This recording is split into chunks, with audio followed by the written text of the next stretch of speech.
Good evening, folks, and welcome to City Hall for tonight's City Council meeting and immediately following the Committee of the Whole meeting. I kindly ask our City Clerk to please take the roll as the council meeting is called to order. Bowring. Here. Furnish. Kilberg. Here. Kasserag. Here. Maliki. Here. Marks. Here. Mayor. Here. Palmquist. Here. Paschke. Here. Reinecke. Here. We begin our City Council meetings with the Pledge of Allegiance, and I would like to ask the following, well, actually, our three retiring board members from the Mental Health Board to please lead us in the pledge. Is that okay?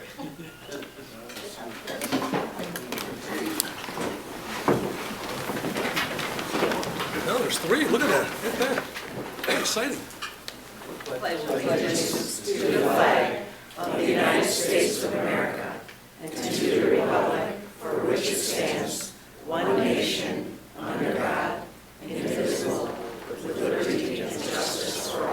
Thank you very much.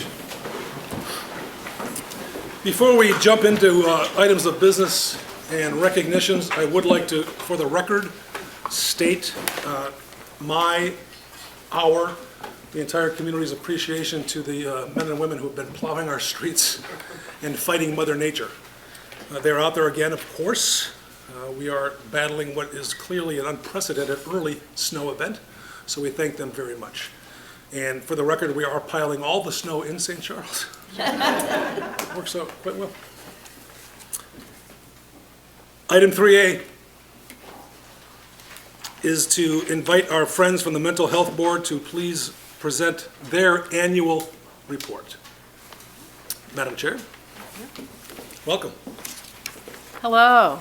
I don't know if you want to recognize our outgoing We're going to do members so at this actually point? next on the agenda. Okay, Yeah, all right. if you want to introduce the entire board, that'd be wonderful. Oh, okay, all right. So we have quite a crowd here tonight. I'm Eleanor Hamilton. I'm the current chair. This is Chris Couts. She's the current vice chair. This is Jean Gaines. She's currently on the board. This is Mary Edmondson. She's going to be on the Yes. board, appointed tonight. This is Sue Fenson. She was previously on the board. Back here in the second row, Sarah Riccio. She's currently on the board. Next to her is Susie Sjogren, former chair of the Mental Health Board. And then at the end of the aisle, Rick Gabriel, a former board member who Yes. had the audacity to move into the city. Oh, wait a So- minute. Did you come out here tonight just for this? Mike, are we going to reimburse mileage or anything? So it has been a year of change for sure for the Mental Health Board. And I just want to say a little bit about who we are and what we do, and then take any questions or comments you might have. The Geneva Mental Health Board is a City 708 board, and it has as its mission supporting members of the community through funding, advocacy, and education in the areas of mental health issues, substance use disorders, and developmental disabilities. The Geneva Mental Health Board was created by voter referendum here in Geneva in the 1980s, subsequent to the passage of both federal and state enabling legislation. This legislation was the result of the change in public policy from the model of large institutions to the model of community mental health, which continues today. Now, I mentioned funding, advocacy, and education as foundational to our mission, and here's how we put that into practice. Recently, the Geneva Mental Health Board dispersed $200,000 of city funds in grant funds to 16 local organizations who provide services to Geneva residents in the areas of mental health issues, substance use disorders, and developmental disabilities. The list of those organizations and the amount granted to them is on the subsequent page there, attached to this page. While the professional service providers at these organizations are paid by private insurance, Medicare, and Medicaid, the other expenses of these organizations, including facilities, materials, and support services, are often partially funded by the Geneva Mental Health Board's grants. And we have an extensive application process that looks at how organizations are using the funds, how many Geneva residents they're serving, how many hours of service they're providing to Geneva residents over the course of the year in determining the funding amounts. Now, in addition, when we get into the advocacy and education areas, each year in May, the Geneva Mental Health Board partners with the City of Geneva, Geneva High School, the Geneva Middle Schools, and the Geneva Public Library to promote May as Mental Health Awareness Month through a variety of communications, displays, and activities. These serve to increase public awareness of and support for individuals with challenges in the areas of mental health issues, substance use disorders, and developmental disabilities, and to reduce the stigma faced by these individuals. So that is the briefest of overviews about what we do as a mental health board, and I would be happy to take questions or comments from anyone present. Thank you, Madam Chair. Are there any questions or comments for the chair or any member of the board? I can hear you out there. Well, thank you very, very, Alderperson No. Kilberg.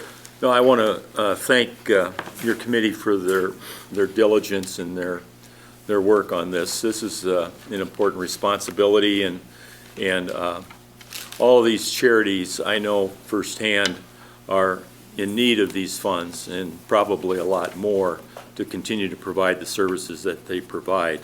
$200,000 is a significant amount of money to manage, and I know that your committee's been diligent in doing the type of investigation and the follow-up that it takes to make sure these funds are dispersed appropriately. So again, I want to thank those especially that are leaving for their service over the years, and those that are coming on. We're looking forward to your diligence and your insight on what needs to be done here. So thank you. Thank you. Anyone else?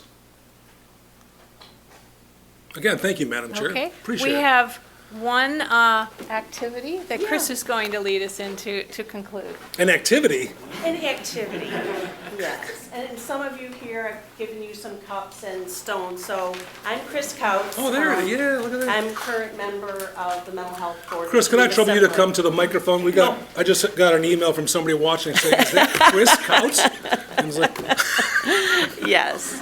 So, good evening, Mr. Mayor, council, and members of city staff, and all of you that came out tonight on kind of a crummy night. So in front of you are blue glass stones, and what I want you to do is I want you to remember and acknowledge all the people that are in our community, or even outside our community, that are living today with either a mental health issue, substance use disorder, or a developmental disability. So I want you to take a stone for every person that you know, maybe that you love or even live with, and take that stone and put it in your cup. If you've got them in your cup, take them out of your cup. Put them in there. Now do the same for anyone that you know or love who you know is living with a substance use disorder. This could be alcoholism, this could be an elderly person who had a joint replacement and got hooked on narcotics. This could be someone who has a dependency on tobacco or even vaping. So now put another stone in that cup. Now let's think about the people that we know and love who are living with developmental disabilities. This could be cerebral palsy, Down syndrome, fetal alcohol syndrome, children born of mothers with alcoholism, any of those kind of developmental disabilities that, if you know or love somebody, it's definitely not easy to do. So go ahead and put another stone in there for that. Did anybody run out of stones? Not quite. Oh, there you go. Okay, thank you, Alderman Paschke. So now what I want you to do is I want you to think about those stones are people. They're not stones now. Those are actual people. People that you know, you acknowledge that you knew them, you acknowledge that maybe even in your head that you love them. And frankly, it might even be yourself. I mean, let's face it, this activity is meant to show that we see all of this. And what I'm asking all of us tonight is to remember that, to see these people. To see the people, they're not stones in your cup, they're real lives. And without the support of service providers like you mentioned, Alderman Kilberg, the Tri-Cities, Ecker Mental Health, suicide prevention services, the list just goes on, of all those people, thanks to your support as leadership and our council, and thanks to our community and to this wonderful board that we're all a part of, that we do get to do just a little bit to help them continue to help the people that are in your cup. So that's all I wanted us to kind of acknowledge tonight. So thank you for participating, and hopefully that gives you a little bit to think about and be grateful for as we head into this holiday season. What a beautiful Thank you. presentation. Thank you.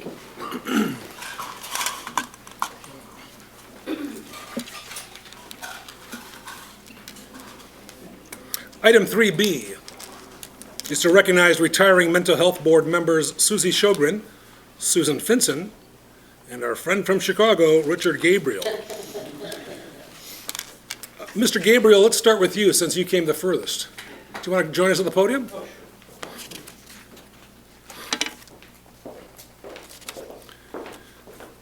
It is customary that we recognize our outgoing board members with a token of our appreciation, but we also want to hear from you directly. Your service on the Mental Health Board, I know, was meaningful. Absolutely. And what was perhaps the most meaningful? Well, the most meaningful aspect of the whole thing is knowing that you're helping your fellow citizens. This isn't money that's going to some vague organization. These are organizations directly responsible for our citizens. And so I think that that's the most important part, and that's the part that I take with me. And I considered the most important part for me personally is that I looked at these organizations thoroughly and visited several of them over the years and know them personally as well. And knowing that we could help them was very good. And knowing that the City Council and that the City of Geneva supports all of its citizens. Maybe not as much as I'd like them to, but they do support all of their citizens in this meaningful manner. That's Well what said. Yeah. Well said. If you don't object, I'm going to invite our next retiring board member. Absolutely. And you stay put, because this is going to be a great photo op for you. Okay. I'm going to invite Mrs. Finson. How are you, Mrs. Finson? I'm good. How are you? Good, good. A long time you've been participating. 4 years, maybe. That's a long time. Yeah, And as Richard said, you get to know the folks who you're supporting. absolutely. And it's required of the board members not just to sit behind a desk and read applications, but to know the organizations you're funding. That's got to be both a joy and sometimes almost a difficult issue, knowing what they're trying to achieve. Well, it's awesome to hear everything they're doing. They come and present to us, like Rick said, we visit them. The application that they provide for the grant is very in-depth, so we Right. certainly know, a lot from that. No, it's been a pleasure to serve. I've lived here since 7th grade almost, so it's awesome to be able to give back to Yes, we have that note my here. You've community. been here since, that's exciting, isn't it? Yes, it is. So It what's is. next And on the the- people I've worked with have been, on the Yeah. board, have been wonderful. And as many of Cannot you, say enough. I think, know, the referendum that was successfully passed, it was the third try to pass that referendum to establish a 708 board in Geneva. And it's been going strong ever since. So Okay. with kudos to both of you and, of course, our next guests. Yes. Okay, Chris, let's see. Susie Sjogren. Susie, I've got to say something, I hope you don't mind, but your grandkids are absolutely adorable. I don't mind. I know, I was like, I'm a holy. proud grandmother, yeah. I know you are. And Thank you. Do you mind sharing where the grandkids live? They live in Hawaii, I know they do. The hair, but they're coming here very soon. like for December holidays? 11th. Really? No kidding? Are they staying with you? They are. Of course they are. Kelly can work remotely, so why not come to Graham's house and, Mom, you can watch the kids while I'm working. Yeah. Well, you have all of our cell phones, right? So you can text us That's for right. assistance or help? That's right. Oh, that's exciting. Yeah. Susie also served on the Ethics Commission. I did. Yeah. So you've committed yourself tirelessly to the community. Not tirelessly. Well, of course you have. Of course you have. It's honestly been a privilege. I know it has It's a been. privilege to serve. I really believe that. And what did you enjoy most about the Mental Health Board? I will tell you that when I tell you it is a privilege to serve, it is because you are available sometimes to someone who is at the depths of need. And, you know, I have been approached in the community saying, we need help, which is sometimes the hardest thing in the world to do is ask for help, right? And that person is being brave and vulnerable, and you get to say, okay, there's some resources, and here's some opportunities, and I would first approach this community or this organization. I would speak to this person, and let me know how far you get. And so, honestly, it's the privilege to serve. I know you know, because, you know, you are all shaking your heads because you're doing the same. And our irrespective of your leadership supports it, so. Irrespective of your retirement, people are still going to come to all of you because you guys know what's going on and how to find that help. Yeah, it's a great takeaway. It is a great takeaway. Yes. I'm going to ask each of you, I don't think it's a delicate question, I think it's a very, how do I phrase this? It's a targeted question. Over the course of the years that the Mental Health Board has been around, and it's been a long time, have you seen Geneva become more open about the challenges facing our community? Because I would argue that decades ago, it wasn't perhaps that way. Is that a fair statement? Oh, yeah. You know, the initial mantra was erase the stigma. Because in order to have people come forth, they have to feel safe to do so. Right. And erase the stigma is quickly followed by, and let's talk about it. Because we all know someone. We all can, you know, we're all touched by all three of the disciplines. And yet, we're not really taught how to do that as a society very well. And so with the passage of the referendum and the creation of the board and the support through the years of the leadership, I think Geneva has been one of the most fortunate cities because it has a 708 board and it has resources that people can tap into. And sometimes people don't know that because Right. sometimes you don't know till you're in need. But when you're in need, oh my gosh, thank you that the answer's there. Well said. Yeah. Do you object if I open it up to the dais? Any Nope. council members have any comments or questions for our distinguished professors of passion and commitment and? Oh, yes, Alderperson Paschke. Just thank you for your service. Oh, sure. It means a lot, and I know it means a lot to the people that benefit from the services. So thank you. Anyone else? Alderperson Kilburg.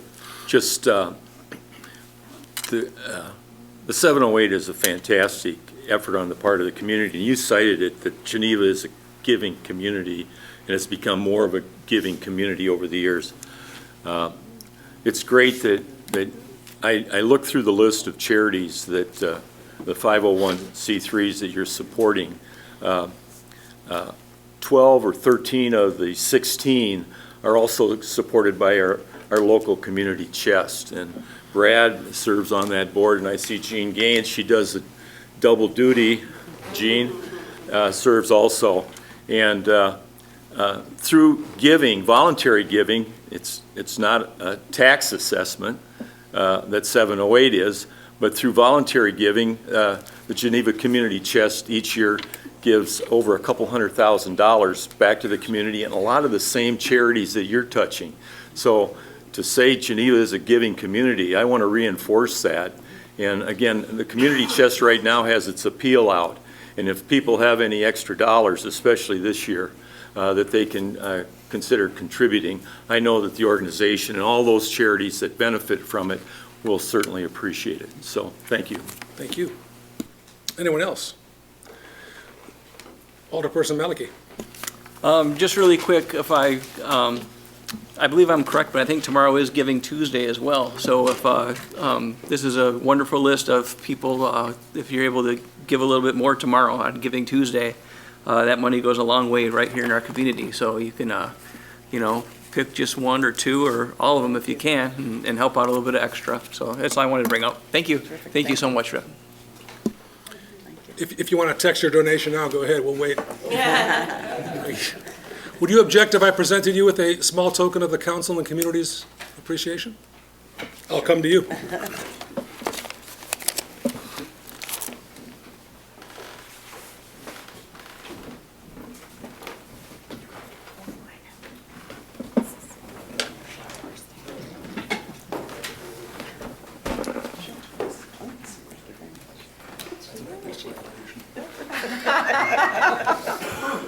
Thank you so much.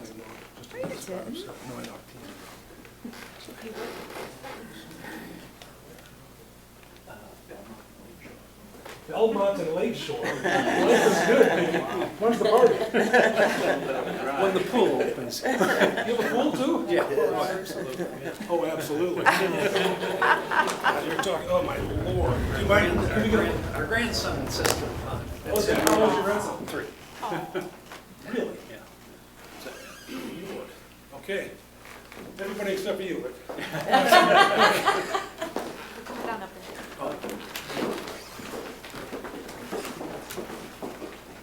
Yeah, It's unbelievable, isn't it? Look at that.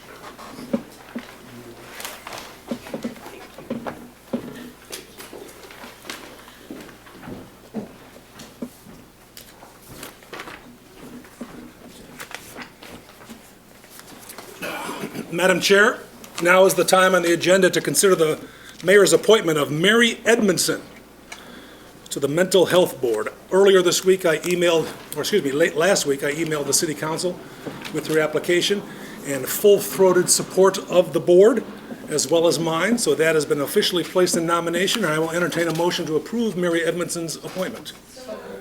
Okey dokey, choose who you want, Oh, wow, okay. I heard Bowery okay? and whoever Go else. for it. Okay. Okay, Mayor. Bowery makes the motion, Mayor makes the second. All in favor of appointing Mary Edmondson to the Mental Health Board, please indicate by saying aye. Aye. Anyone opposed? Look at that, Mary. Unanimous. I tell you, I feel so warm. We're delighted that you've volunteered and stepped up. Thank you very much. Thank you for Thank you. I'm really excited about it. Good. Good. And if you need to sneak out, sneak out. There they go. Be careful driving back to the pool in Chicago.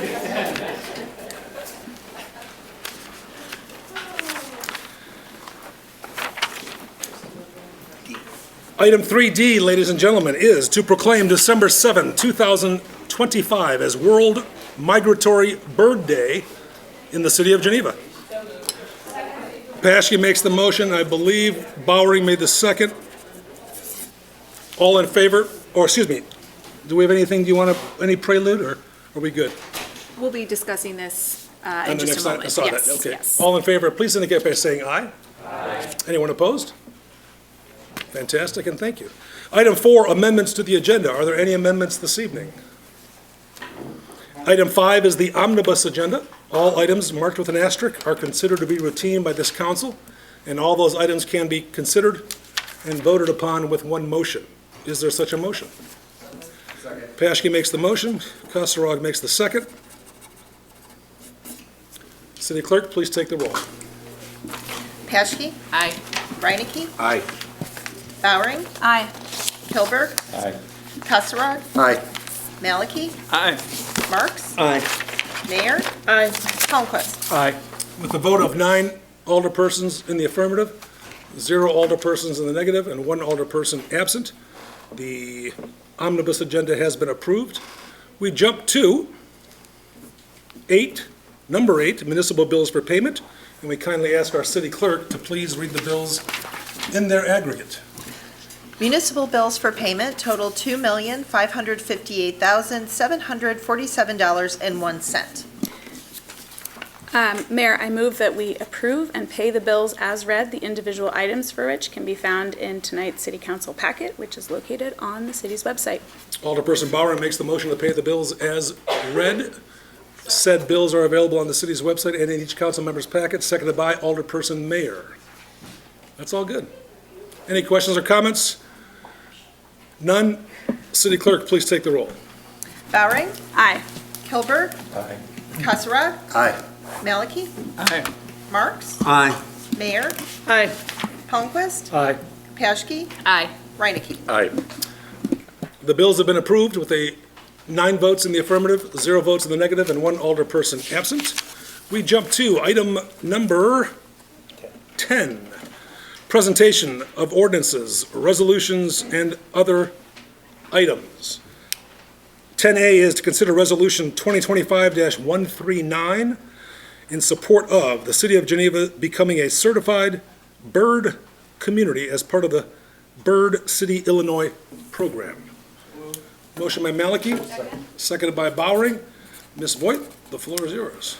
Thank you. The resolution before the council this evening it's the formal follow-up from the Joint Committee of the Whole and Strategic Plan Advisory Council meeting that was held in late October.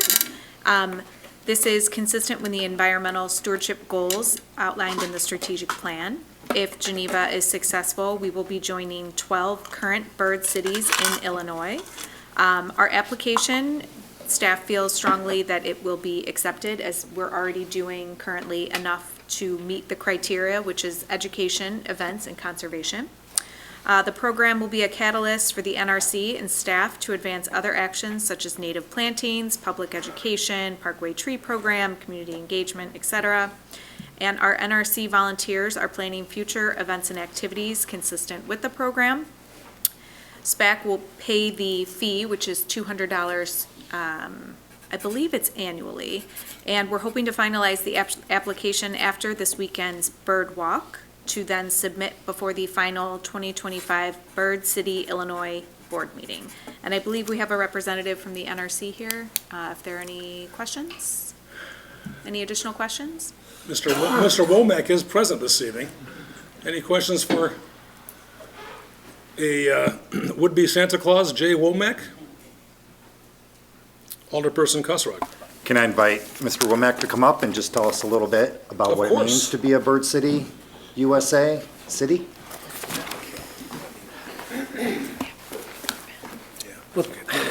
Thank you very much. This means a lot. As I've mentioned many times, the NRC is an all-volunteer group, and our agenda is now 2 pages long, and we don't shy away from anything that has to do with the environment. So this means a lot to us, that your support means a lot.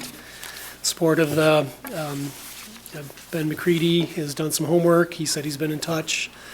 City administrator, all of you. So I really, truly appreciate your support and standing behind this. I know we're a tree city, we're a bird city. They kind of go hand in hand. And we look forward to December 7th, having a World Bird Day out at Fabian. I think we're at the Japanese Garden from 8 a.m. to 9 a.m. So we're talking to a couple people about bringing out binoculars and a bird scope and mainly just kind of getting people outside and talking about why is it important, not only to be a bird city, but what can each of us do to support this effort? And it's very important. So we're excited. It's another opportunity to engage with yourselves and the public and support the environment. So thank you. Alderperson Mayor, Alderperson Cosarelli, anything else? I just had, is it going to become wine, cheese, trees, and birds? It could. It very well Something to could. consider for February. Yes, I appreciate all the work you did, and I'm proud to have this thank you. associated with our city. Thank you. Thank you. Alderperson Mayor. I just wanted to get the time again for that event. 8 a.m., 8 a.m. nice and early when the birds are waking up On Saturday. on Saturday. Actually, I think it's Sunday, December 7th. Sunday, okay, So we'll have church first, and then we will go into the birds. okay. Sounds great. Go into the birds, as stated by Jay Womack. Yes, Alderperson Bowery. Just had a sort of bad joke since a notorious company has relinquished their claim to it. Could be wine, cheese, trees, and tweets Ooh. from the birds. I like That's that. Maybe more euphonious, but anyway. Yeah. Yes. No pressure. Do we have a symbol of a bird we could use for that? Oh, my! A what bird? A symbol thought of you a bird. Okay, Jay, you're dangerous in front of a microphone, so anyone else for Mr. Womack? Otherwise, may I present you with the proclamation as well? Oh, when there's please. Anyone else from the dais? Alderperson Malicki. Yeah, just a quick comment. Yeah, thanks NRC for steamrolling this along. I really appreciate it. It's really important having things like this for our community, not only for residents and whatnot, but for our wildlife and the bird populations, which Cornell basically, I think they basically have said since 1970 overall bird population has gone down close to 3 billion, I think, for North America. Overall, just numbers in general. So it's really important that communities pay attention to this stuff before things get even worse. I always point out to friends who are having conversations, I have a biology background myself, and when you get into items like, habitat loss and endangered species, I mean, there's some species of animals that are critically endangered, which number less than the people in this room. It's a good analogy to try to teach people how important it is to try to, do what you can to protect our, what we have on our lovely planet Earth. So thanks, Jay. Really appreciate it. No, you're very welcome. Thank you. And just anecdotally, so I do have a little prairie garden around my house. And today I watched probably a dozen juncos feed on the seeds of the prairie wildflowers in my house. Just mesmerizing to watch them. How many other people can say they saw 12 juncos at their house today? Not many. So How many people know what a junco is? That's the question. it's an overwintering bird who really Overwintering. they rely on seeds for their diet. So it's so important, and this goes hand in hand with so much of what we talk about with growing native plants and letting them be there for the birds and the insects. And overwintering birds need food, and when you look around at most of our homes, our residential areas, they're a desert. They're a food desert. A food desert to a bird is just as important as a food desert to a person. So it's really important to do what we do to support them. And as Alderman Malicki said, the decline in insect, I mean, how many people remember driving across Iowa as a kid and you had to stop every 20 miles to wash your windshield? You don't have to do that anymore because the insects are declining, and when the insects decline, the birds decline. It's all hand in hand with one another. It's really important. Anyone else from the dais?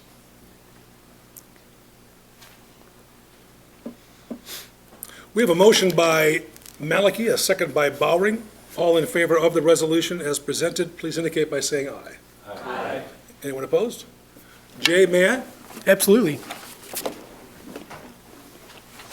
I don't have to get my picture taken, do I?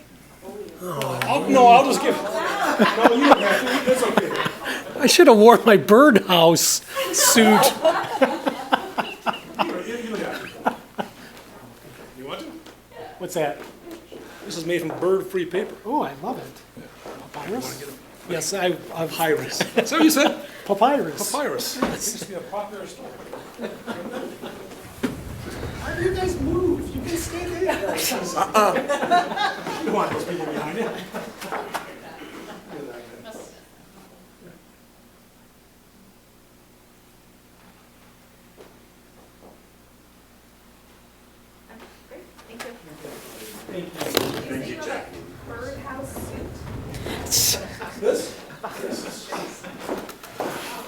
If you don't understand my sarcasm and humor by now, it's a lost cause.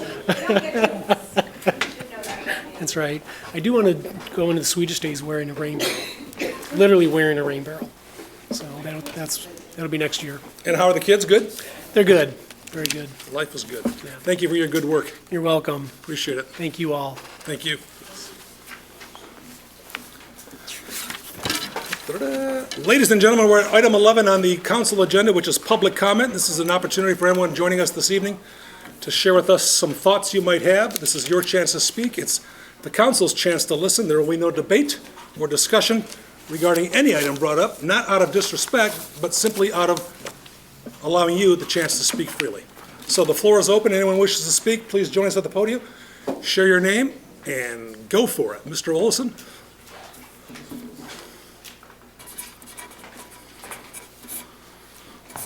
Well, I'm certain that all of you know that this Friday and this weekend, we have the upcoming Christmas walk and the house tours. The Christmas walk itself, or the Christmas, You know, I've got my notes here and I'm still screwing up. Anyway, the Christmas walk. It starts off at about 5:45-ish with the Bob Candy Cane Parade, where Kevin Burns, mayor, will be presented with the first candy cane of the season. Roughly 6-ish or so, we will be doing the tree lighting and welcoming Santa to Geneva. Kevin and I are the only ones that know his itinerary. That's It is right. top secret, so, don't try and get it out of us. But I did want to bring up one thing about the Christmas walk and the house tours that you might not be aware of. It's a lot more than Kevin and I on that stage on 3rd Street. There are over 40 other activities available affiliated with the Christmas walk weekend in town, from our businesses, our charities, and our churches. This really is a community event. It is a community festival. It's not just the one little item waiting for Santa to arrive. With that, we are always in need of volunteers and help. So for the house tours, we have 4 slots remaining, one on Friday afternoon, so if anyone is available. We have 3 available on Saturday afternoon. And Kevin, I would like to thank you very much for volunteering You're welcome. on Saturday already. My pleasure. So we have 4 slots available. So whether you're one of the 32 people at home watching this or on the council, we would appreciate the help. In addition to that, we do have the Holiday Spirits Walk that the Geneva Dining Alliance and the Chamber of Commerce is currently underway, and I'm going to be passing out a card to each and every one of you. All you have to do is go to 4 venues between now and Christmas Eve, turn in your receipts, and you'll have a chance to win one of 4 prize baskets. I haven't tallied up the prize baskets yet, but each basket is worth several $100s. So it's worth going out, going to some venues that you've never gone to before, and I hope that all of you will be entering, but remember, only 4 of you can win. Continuing on, just kind of a public service announcement for those of you that don't know, the Geneva Park District, the following Saturday, the 13th, is having their first ever Lights, Flights, Craft Beer Fest. This is going to be out at the Peck Farms. The regular session is from 2 until 6. VIP starts an hour earlier at 1.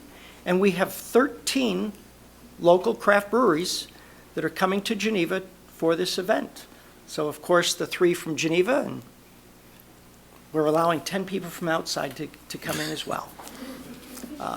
Anyway, that's it, and I'll be passing out some cards to you once the meeting ends. Thank you. Thank you, sir. Anyone else? Yes.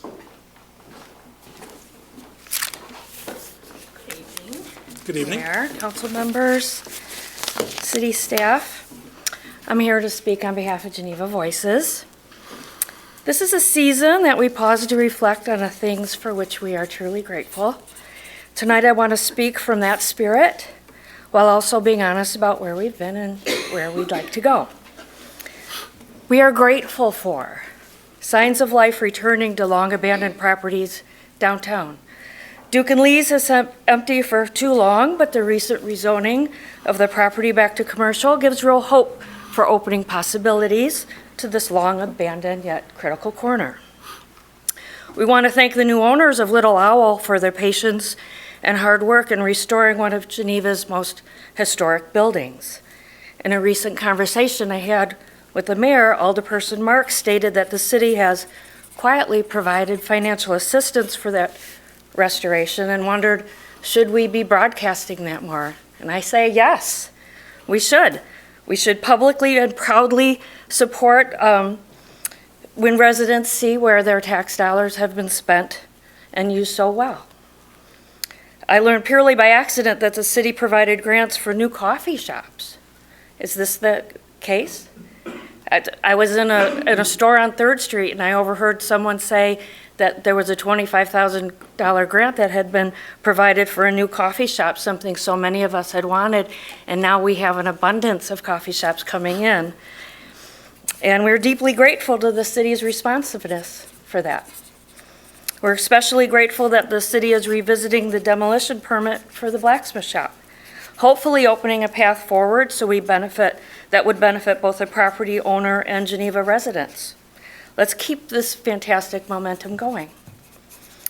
I'm also grateful that the leadership now has acknowledged downtown maintenance had been somewhat inconsistent and that more resources are needed. When I told the mayor that letting parts of our historic downtown deteriorate felt like a lack of Geneva pride, he seemed genuinely surprised. Seeing Alderman Reinecke plant the tulip bulbs the other weekend, knowing that you yourself have mowed the lawn at the post office. This is all very heartwarming, and we're even more thankful that the city recognizes that the burden can't fall only on individuals. We've called for a comprehensive, sustained program of upkeep, and the city is listening. And we're very, very grateful for that. There are weighty and impactful decisions that are facing this council. We believe you when you say the new police station is needed. We acknowledge that the city hall has been out of ADA compliance, which is an unacceptable situation. Now you're navigating the difficult process of how to pay for these essential projects, and you're once again racing toward a ballot deadline. The choice of going to referendum in 2026 to pay for a police station, then possibly asking for home rule in 2027 for other necessary improvements, well, it's just fraught with risk. Some of you were here in the preparation of the referendum last year and are fully cognizant of how difficult and complex the whole process is. So at this point, the public really doesn't know what will be asked of us. How much will it cost? What will the trade-offs be? What are the trade-offs being made? If you were to put home rule on the referendum, you would be asking residents to write a very large blank check and simply to trust you. Whether or not that trust is there is a big unknown. We've heard that there were survey results showing like 60% of respondents expressed that they had trust in the local government, cited as potential evidence that a home rule referendum might pass. Well, there's basis to be skeptical of that number. Those who are most frustrated or exhausted often don't bother to even answer surveys. Banking the city's long-term financial strategy on a single poll with obvious self-selection bias is dangerous. It's a gamble. If the home rule referendum fails, possibly because residents hadn't been adequately prepared or simply weren't convinced, is there a credible backup plan? So, with all that being said, we are deeply appreciative for those who are working diligently, tirelessly, and what we recognize is a part-time job. You're giving your time and your talent towards finding solutions to the challenges that are facing us. I could make light and say that's what you get paid the big bucks for, but I don't want to be dismissive or disrespectful of the efforts and the time that's being spent on what's essentially a volunteer position. So tonight, in this season of gratitude, I want to thank you for the progress that we can see. Thank you for listening to our concerns. Thank you for the willingness to tackle the hard work that's still ahead. Let's turn gratitude into sustained action, so next year we will have even more to celebrate together. So I thank you very much. Thank you. Anyone else?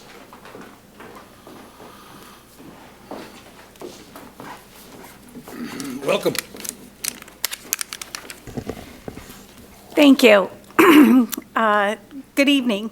My name is Debbie Kenarowski, and as a taxpayer and Geneva resident, I'm here to respond to your discussion on a referendum versus home rule. Geneva has a history of willingness to pass referendums if there is a need and the dollar amount seems reasonable. With a referendum, more citizens go out to vote than they do to elect an alderman or similar positions. This was evident in this last consolidated election this past spring. The Kane County Board had a referendum on the ballot where people came out to vote to make their voices heard. Certainly, we do thank our police officers, and we want to make sure the building that they have provides sufficient and is adequate for them. But based on the example with the voters, obviously more people are interested in the money issues than the candidates. A large capital investment, similar to the police department, should rest in the hands of those responsible to pay for it, not 10 aldermen. Trying to get home rule passed for the police department, I believe, will be a failure, or any other expenses that you intend to use home rule for. The referendum is definitely a better option. That being said, in reference to the police department, I hope that you will analyze all aspects of the dollar amount you are asking for. I would be very transparent to the public because things get put out on Nextdoor, etc. Obviously now with internet, things are getting shared, and I think it's most important that it comes directly from you versus on Nextdoor. So, and in fact, an article was just shared on Nextdoor that said there is an intention to provide a heated garage. Most citizens do not have a heated garage. Furthermore, the concern is not just the initial cost, but also the energy cost each month. A firing range was also discussed online. Has there been a cost analysis on what is currently being used versus the actual cost of adding a firing range and the cost to maintain it? A year ago, I asked the question, if this doesn't pass, what is Plan B? I am asking that same question tonight. Thank you. Anyone else? New business from the dais? Floor is open for the council members. Sensing, Alderperson Paschke. I just wanted to raise to the attention of any residents of Ward 4 that Alderperson Mayor and myself will be hosting a Ward 4 community meeting here at City Hall on December 10th at 7 p.m.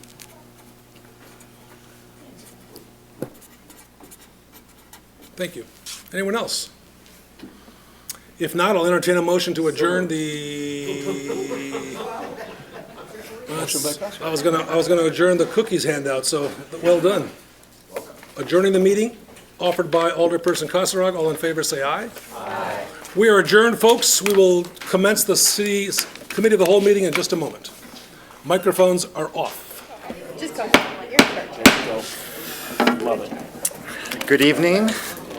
Welcome to the December 1st Committee of the Whole meeting. I'm Brad Kasserag, Alderperson for the Second Ward, along with, excuse me.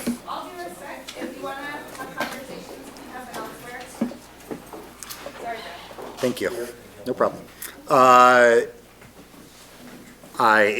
Was saying that I am Alderman of the Second Ward, along with Richard Marks, and proud to be here tonight. Officially call this meeting to order. our first order of business. Please note, all the council members are in attendance, save for Larry Furnish. And the first item of business is approve the special committee of the whole minutes from November 7th, 2025, and committee of the whole minutes from November 17th, 2025. So moved.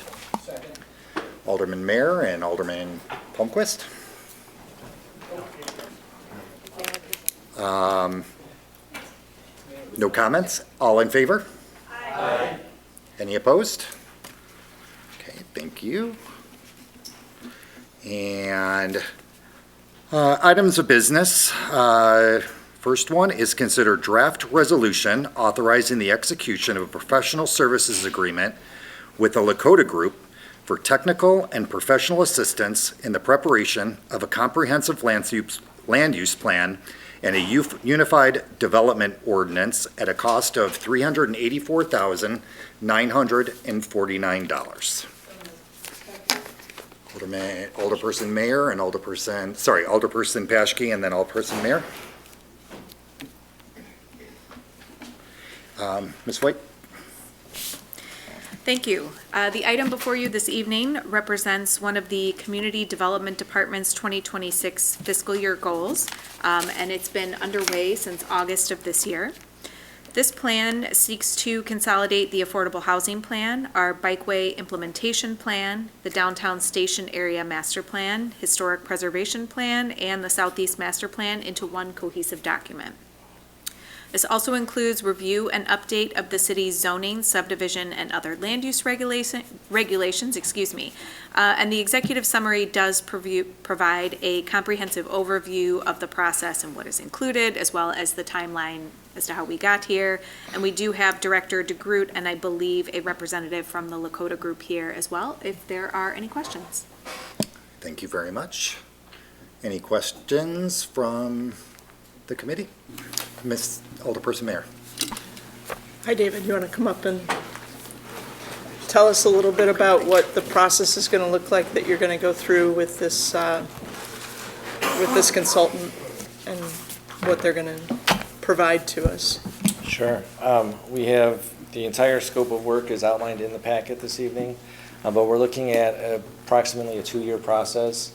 The first 6 months or so will be public engagement, just getting people's input onto how these plans ought to be updated. And then we'll get into a drafting process on those plans. All of this will involve a steering committee with probably representatives from the council, Historic Preservation Commission, Planning and Zoning Commission, Bikeway committees, and whoever else the mayor and the council wishes to represent the community for oversight on that. And then once we approve the comprehensive plan, we will get into draft updating our zoning and subdivision regulations and historic preservation ordinance to align with the vision outlined in the plan. And that would take about another year after that process. I'm super excited about this because I think, like, since I started, there's a plan here and a plan there and a plan everywhere. Yes. And this will bring them all together, correct? That's correct. I mean, we're really excited for that same reason. It takes really a lot of institutional knowledge to oversee these plans, and zoning ordinance has kind of been patchworked since 1995. So this will really provide a user-friendly document for the council, the community, staff, developers, investors. Okay. Thank you. You're welcome. Thanks, David. Alderman Palmquist. I had more of a comment. I was just very pleased to see the scope of this and the layers that will be tackled in this assignment. And you used the word implementation, or we stated that, and I see not just a kind of a two-dimensional plan, but really pulling things together to offer up the tools that will make development, I think, easier. And the past few years, I know the council has spoken and encouraged some creativity in zoning and other opportunities. Well, this will really provide us a roadmap for defining those opportunities and where they are, and then establishing the zoning ordinance that can support that and make development then quicker and easier, and not have to is this a PUD, is this a special use, and how, you know, we're setting precedent, and we'll have the tools, I think, to make that creativity much easier to implement. So looking forward to seeing the work get started. Thanks. That's the goal, thanks. Alderman Malecki? Yeah, this is a great proposal. I really got into the weeds on it.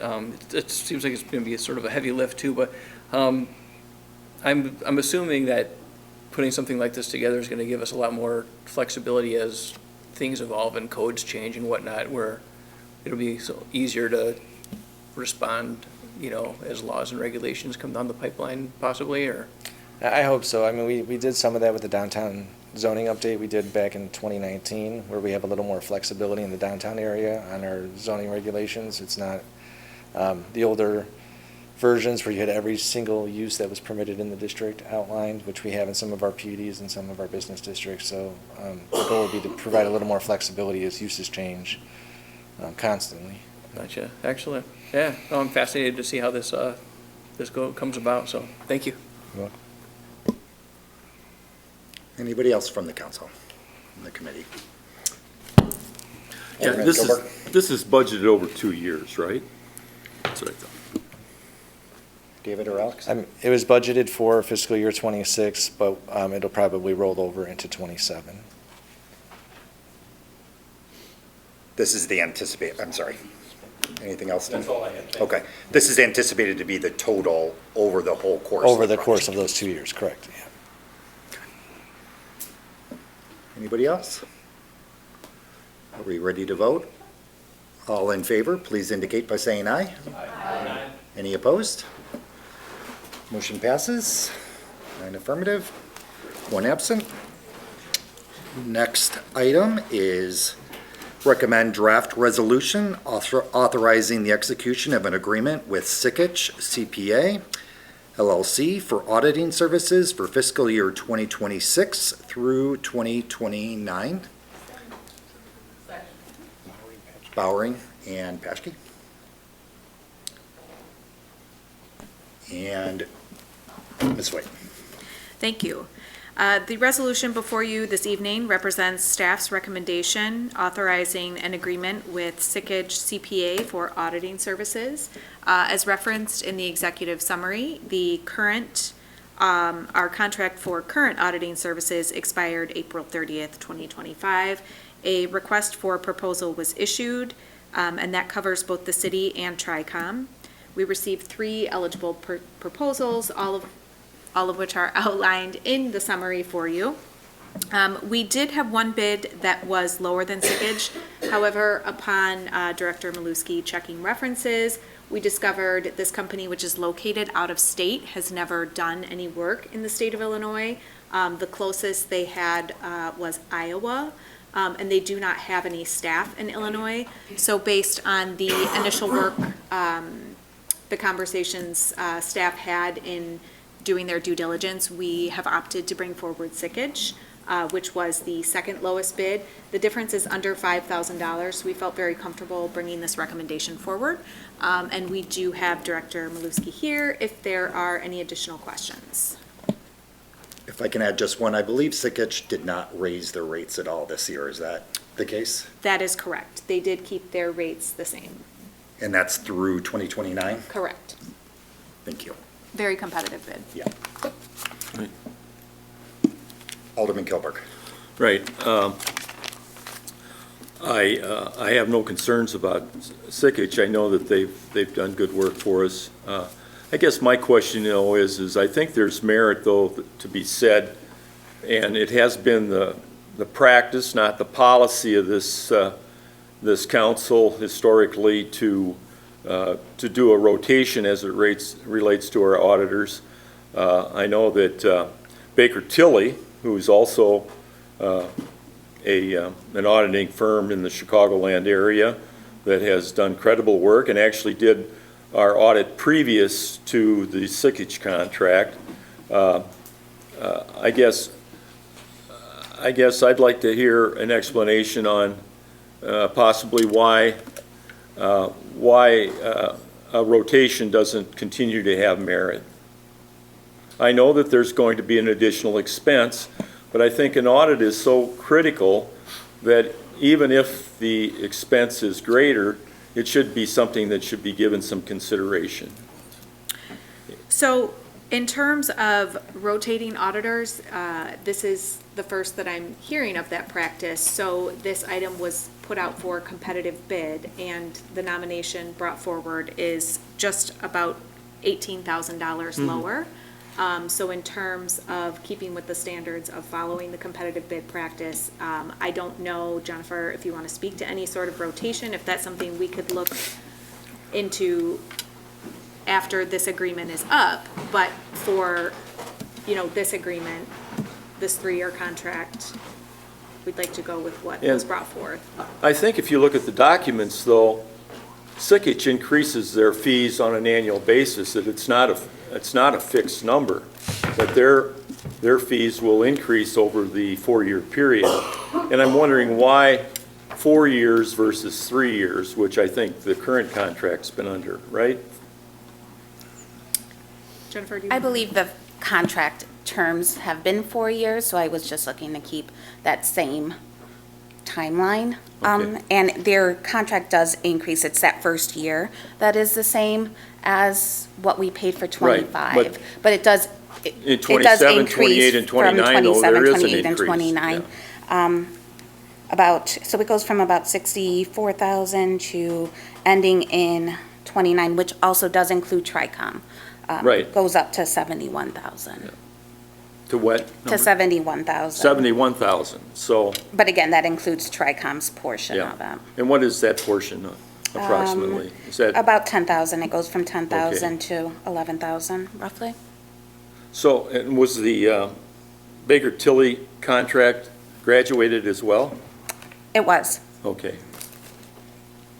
No, yes. Their No, I contract just- goes from 84,000 to 92. The only reason I bring it up is it's a deviation from practice. I think Alderman Marks has been on the council through several contracts, and I don't know if he has any comments that might have a bearing on it, but that's all I had. That doesn't mean that I won't support it, the decision, but I wanted to make those things, I wanted to bring those points forward.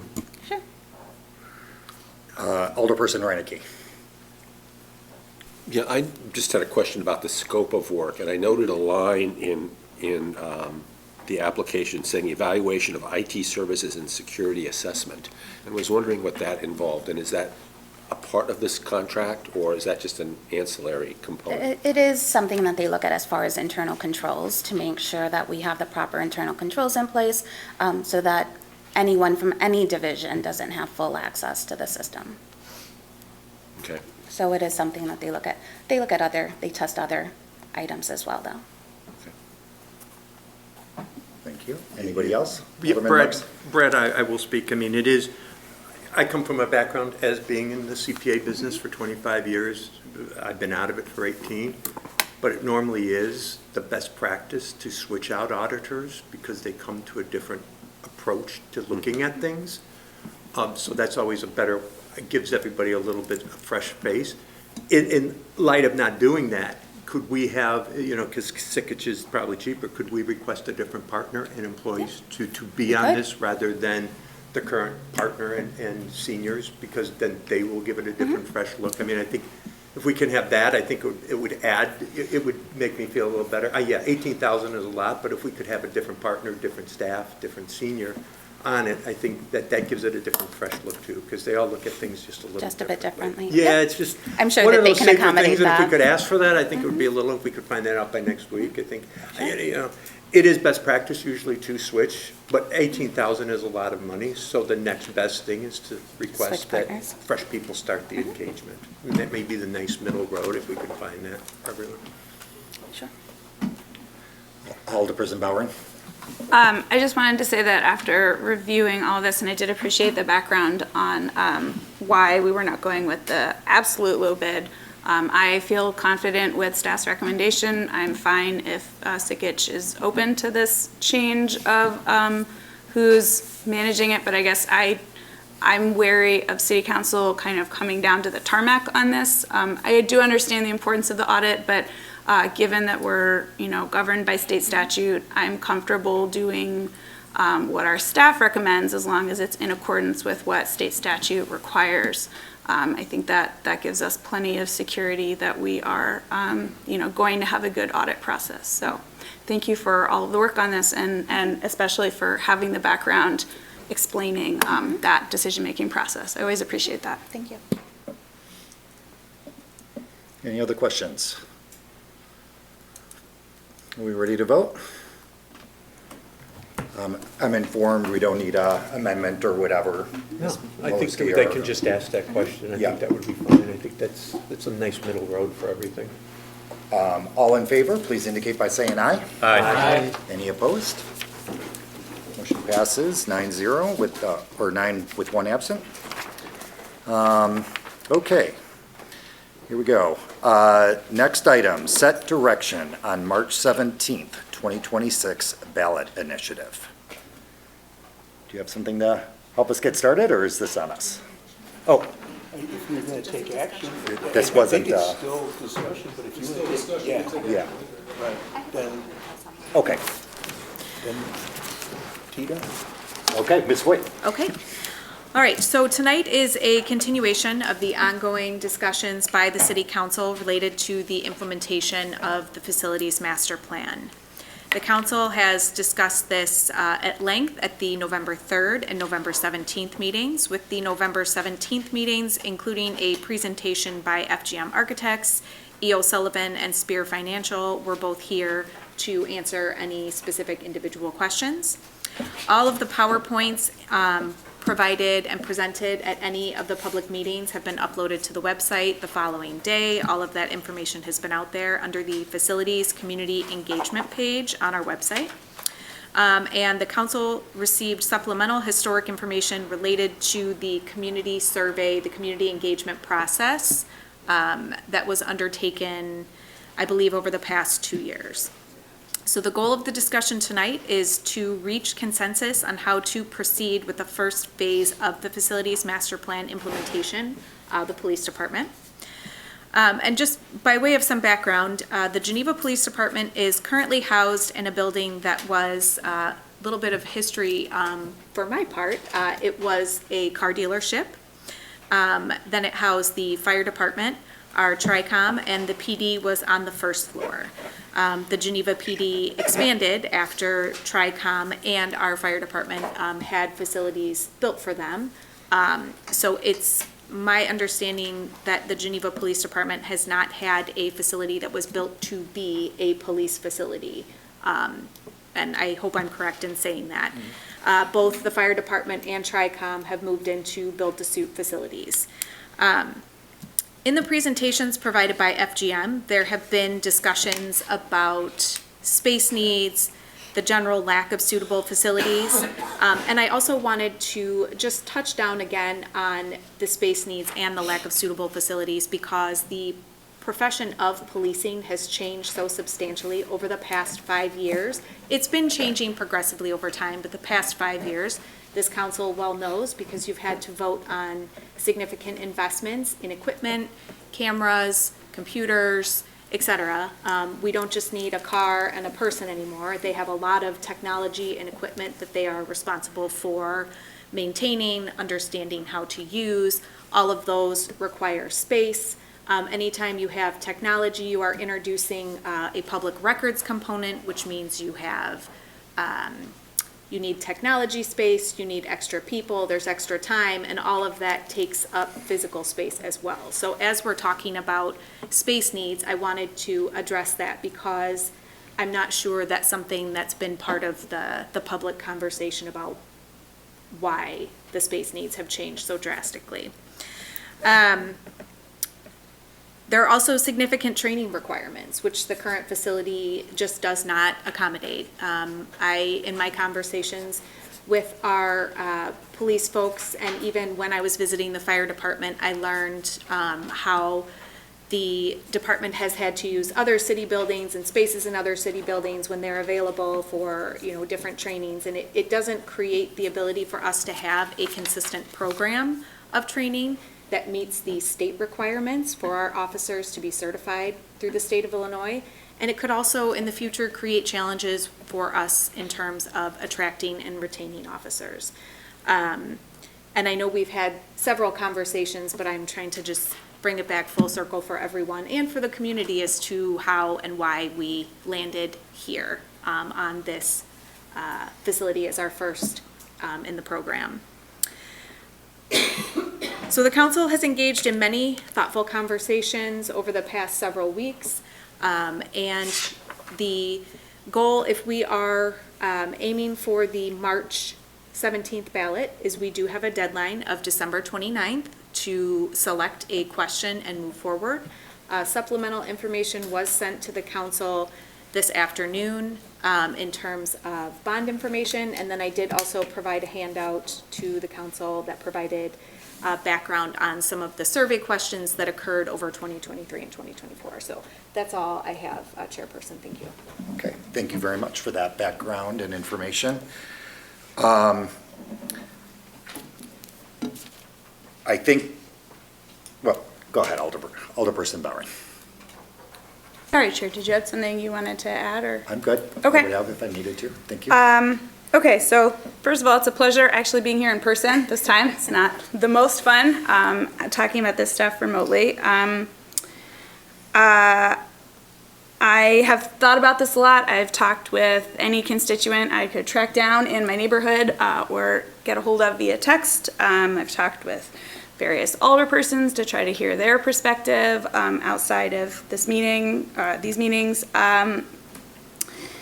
And my position has not changed. I do not feel that a bond measure is the right move at this time in March. I understand the urgency. The delays are incredibly frustrating. I absolutely want the police department to have a facility that works for them. These are valued and trusted members of our staff who are doing a very demanding job, and we need to make sure that they have a facility that is adequate. If not, we don't want it to just be adequate, but I think we're all agreed it's not even there. However, I feel like my job on this council is to think about the entire city, not just one department. And I'm concerned that at this point, we don't have a clear enough plan for how to achieve the rest of the needed investments in our facilities that are part of the plan that we have all agreed to. I will say this was a concern of mine back when we very first saw the price tag of all of these facilities needs back in, several years ago at a November all-day planning meeting. I think our eyes all goggled at the roughly $122 million price tag that has likely only gone up since then. I would like to note that while I have been in agreement with this council that the police department seemed to be in the most dire shape, it seems that that agreement to prioritize the police station has been over time potentially construed as more than I think what I had initially understood, which is that it seems like it is in the worst shape. I don't think I ever intended that position to be taken as an indication that we should proceed with fixing the situation for the police department at the expense of any other city department. And right now, unfortunately, I'm concerned that that might be a real impact.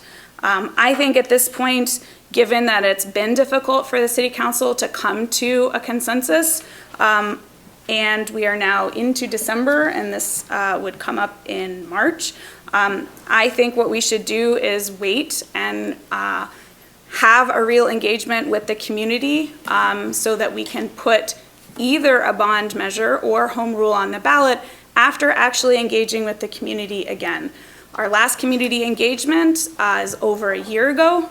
Again, there are a number of things that contributed to interrupt that process, but the reality is it was interrupted. And then given that It sounds like the community members who were giving us the most of their time wanted a bit of a break after we had to retract the bond measure, and we had some significant staff changeover needs, needing a new finance director, a new city administrator. I think we really lost some momentum, and more importantly, I think now our community engagement process is disconnected from this larger process. And that gives me concerns about the success of anything we would put on the ballot in March. I would like to note that every constituent that I've talked to or emailed with, when I've been able to talk back and forth with them, either supports home rule,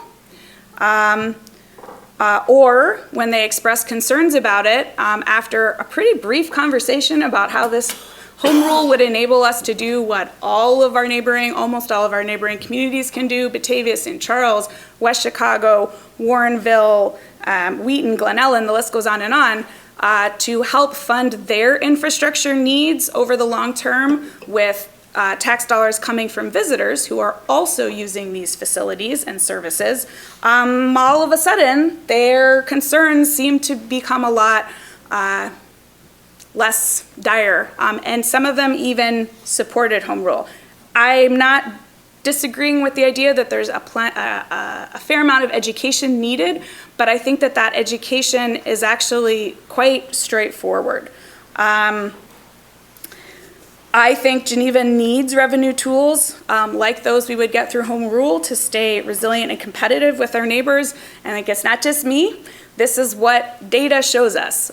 This is what analyses show us, and it's an important way to keep property tax low in Geneva. I know there's concerns that the city council would go hog wild, and I hope there's nothing terribly onerous connected with that expression, and just raise property taxes willy-nilly. Well, in fact, all of the evidence indicates that that's not the case. Ultimately, I'm not comfortable with the bond amount either at this point, given that we really don't have data on what the community supports. We gave them numbers that don't match. In phase 3, I was rereading these materials, which I really appreciate city administrator tracking down for us. There wasn't a clear consensus in the community about what people wanted us to do. There was a lot of support for fixing Fire Station 2 and City Hall and the police station. And then there were folks that were skeptical of that. So we were trying to find the best path amidst some muddled information. And I guess I would like to note, after Administrator Voigt's very apt description of the issues at the police station, Fire Station 2, which was built to a residential standard, is suffering pretty catastrophic infrastructure failures. When I toured there more than a year ago, I was discussing with the chief plumbing issues that are basically just not fixable in the current building. So to the extent that we don't have a long-term plan that allows us to really tackle not just one dire infrastructure need, but all of these, I think we're setting ourselves up for significant problems down the line. I would also like to say that I am disappointed that some members of this council stated from the outset that they would not support home rule. I made it clear from the beginning, and I think many others on this council, that I was open-minded. I was interested in hearing arguments on all sides. And I think that it makes the process much more difficult and hard to enter into in good faith when there are people who just say, no, I will not support home rule. I would hope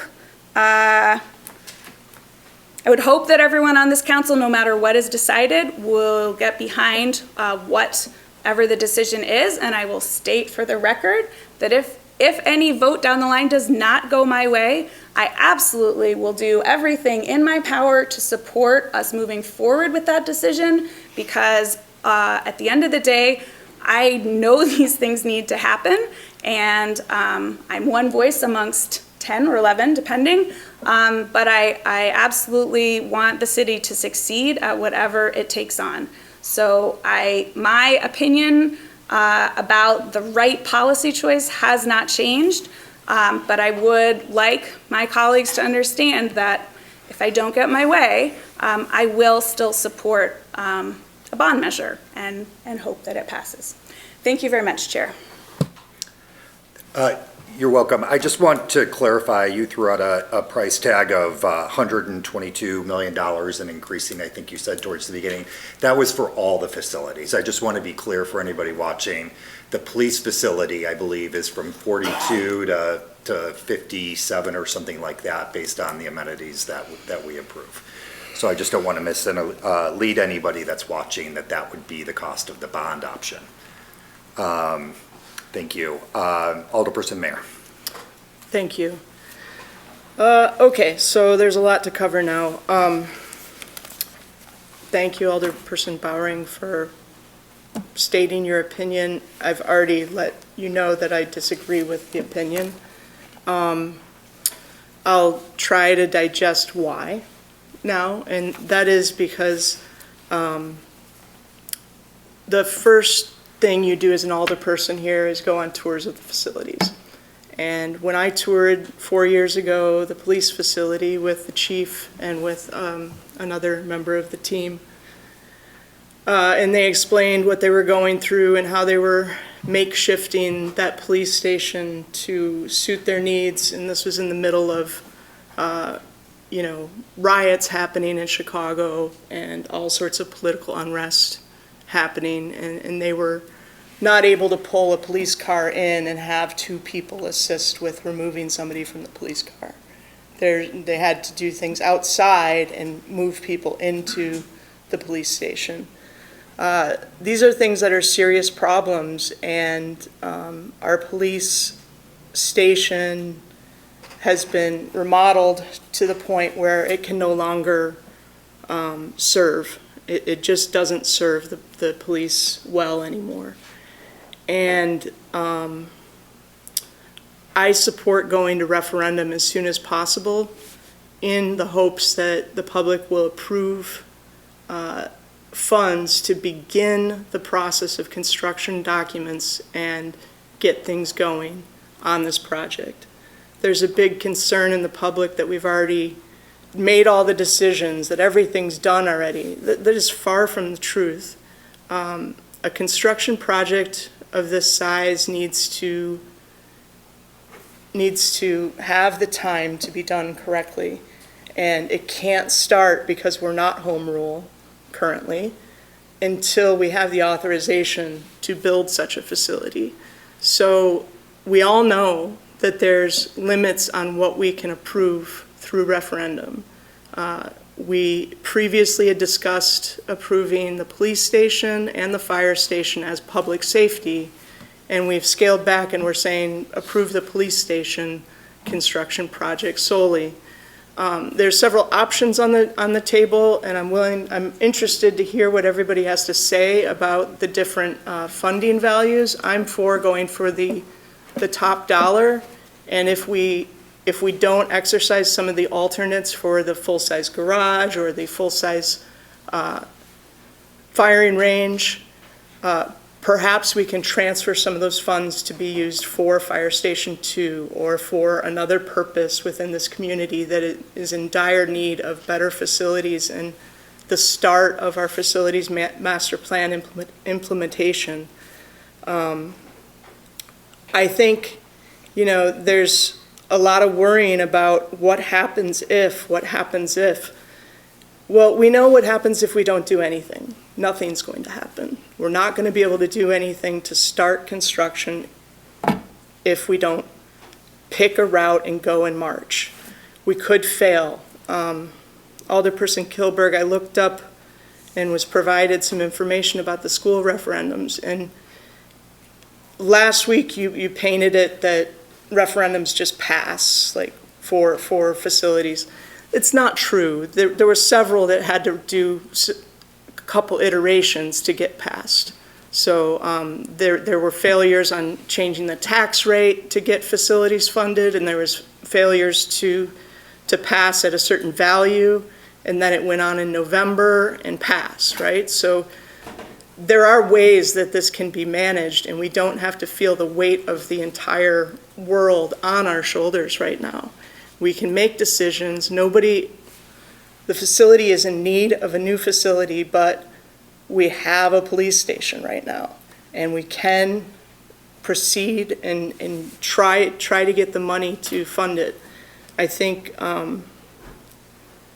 the hit on our individual tax bills is going to be hard, but we could also, the next item on the agenda, am I allowed to talk about that, or? I'd say Can I let's keep it reference? on topic with, Okay, but I think we can address home rule separately, and as you all know, I've stated very strongly that I support home rule, but I do think that the community needs to be heard, and we need to go through the conversation completely and thoroughly and get everybody's input and address their concerns about that. And in the meantime, we should try to get some money to fund this police station to get started. That's all I have for now. Thank you. thank you. Alderperson Palquist? I'll concur with Alderperson Mayor's sentiments generally. I look at this as how we're going to get that facility master plan implemented in 5-year, 10-year, and it's going to require, first of all, cooperation and participation by all stakeholders, the residents, some aspect of the business community, and whatever other forms of revenue generation.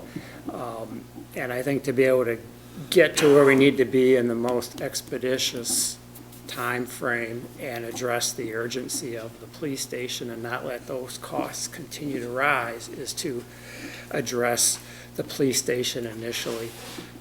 I like the fact that, well, I'll back up and just give everybody credit for a really low tax rate we have, and I don't know that that gets trumpeted enough. And I hear from constituents that want levels of service that we can't afford, and part of that is because we are relatively austere.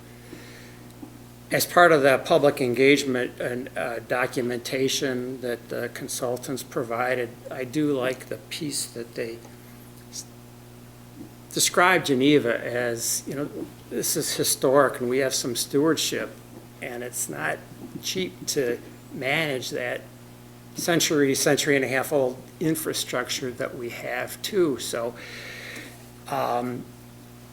I get it that some other communities have done home rule. I would guess that those communities, and I don't know this, but probably already had tax rates higher than, we're going below 5% in 26 now, I think, as I heard in the presentation, which is quite low. I mean, I don't like to pay that, nobody does, but considering where we are at our LOS and our tax rate, there's some recalibration, and it's going to go up a little bit and come back down.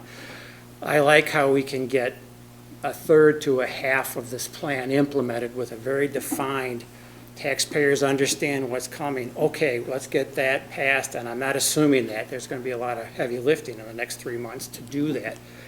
But a little different than last year. We have a defined plan now, this police station. It's utilitarian, it's even austere. I mean, it's very, I don't want to say basic, but there's nothing over the top with this. I'm very comfortable that it's efficient as we could create. So we're showing prudence and taxpayer accountability in just the design and the materials, the location using our property. So I'm comfortable with that message, and I think that mitigates some of that concern that we don't have that precise polling data. I think the urgency and some confidence in some of the other statements from that engagement give me enough confidence and judgment to recommend the police station first. And I am a huge advocate for home rule as well. I like the fact that we're, though, defining this resident obligation initially with the police station, and that then gives us some time to figure out, because $120 million on home rule, there could be countless permutations, and each one of those has to go before the board, and there's going to be objections, and so that could draw this process out even further. So we can't undo what we've done prior, but I think there's that urgency now to move forward and that certainty, and I think that starts with the police station and the bond referendum. Would anybody else like to speak? Alderperson Paschke. Thank you, Chair. So, first of all, I want to say that I really appreciate the passion and dedication of my fellow council members in researching and digging in and having hard conversations. I think everybody here intends the best for the city. I don't think any of us don't want to see this happen. I think we all absolutely support the police. We support all of our staff. We want to see our fire department have appropriate facilities. Alderperson Bowering pointed out Fire Station 2 was built to residential standards. It was too small for its purpose the day it opened. City Hall was not built to be City Hall. Our finance department is working out of a closet listening to people who are being held in detention. Everybody deserves better, and I think we all agree that all of our staff deserve better. I look at it a little bit differently from Alderperson Palmquist and Alderperson Mayer. I believe our task here is to set the best policy for the city and to trust the consultants and the staff to do the work. And I think a lot of the questioning and doubting and the fear around the idea of home rule gets really down to the tarmac about whether consultants can educate the public about home rule and the flexibility that it gives us to pay for these facilities improvements. Because every conversation that I've had with neighbors and residents has ended with them saying, wow, thank you. I wish we were all more educated on this. And it takes 5 to 10 minutes tops to explain why we're even discussing home rule, because most of the phone calls that I've gotten start with, I just want to let you know I oppose home rule. Alderperson Paschke, I think we're keeping it to the initiative on this one. We're happy, though, to discuss all the pros and cons of home rule. One of the ballot questions. I think that's on. Excuse me? Yeah. Point of order. I believe Alderperson Paschke is on topic. One of the possible questions that would go on the ballot has to do with home rule. So I think discussing home rule is absolutely relevant. So those have all been very positive conversations. And I know previously, I think I stated that I believed it would be the best policy decision to move forward with a referendum for home rule this spring. After thinking about the points that were made about early voting starting in February and our consultant saying that 45 days is a way too short a time. They were not comfortable with that even though they passed it previously in that amount of time. I honestly think that it would be the best policy decision moving forward to consider putting a referendum on the November ballot for home rule to give us ample time to educate the public. I know that that puts us back a little bit further. The way that I look at it, though, is it's just a better policy decision, because even if we anticipate a bond referendum before asking about home rule, I think we set ourselves back even further on the ability to do long-term planning for the other facilities. And that concerns me, because I think that having that long-term plan and being able to schedule those things out, knowing that they will happen, puts us in a better position. But that said, like Alderperson Bowering said, I have no intention to undermine the other option if I end up being in the minority on this. Thank you. Would anybody else like to speak? I'm sorry. Alderperson Reineke? So the notion that you're suggesting is that we put the home rule on the November ballot, giving us several months to prepare and to educate, which means that nothing moves forward in the short term with regard to any of the capital development projects. Would that be correct? So, yes, I think that we would not be able to move the process along as quickly, because my understanding, talking to folks who have more experience with the construction industry than I personally do, is that one of the big hurdles is, having access to enough funding to start the bidding process to get those documents drawn up and put them out to bid. I would like to note that, that the best case scenario is that if we put a bond measure on the ballot in March and it passes, it's not clear that anything happens immediately. We have to look at the bond markets. We have to, finish coming up with those documents. It means there's more of a pathway to start sooner, but, as has been noted, we don't have to take out the full bond at once, so the tax burden might not be as high. But again, I think that makes messaging on any subsequent actions a lot more complicated.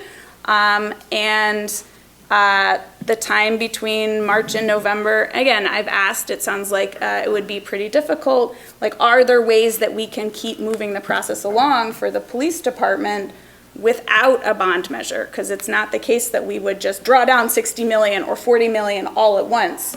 Almost certainly we would not do that. But I think what Alderperson Paschke and I are proposing is that, that we don't try for something in March, and instead we consider home rule, or I would be open to hearing from the community that what they really wanted instead was a bond measure first, but that in any case we would be looking in November. Thanks. Does that answer your question? You still have the floor. Well, in part. I mean, that's what I thought I was hearing. And it's an interesting spin on this. It's a new spin for me, anyway.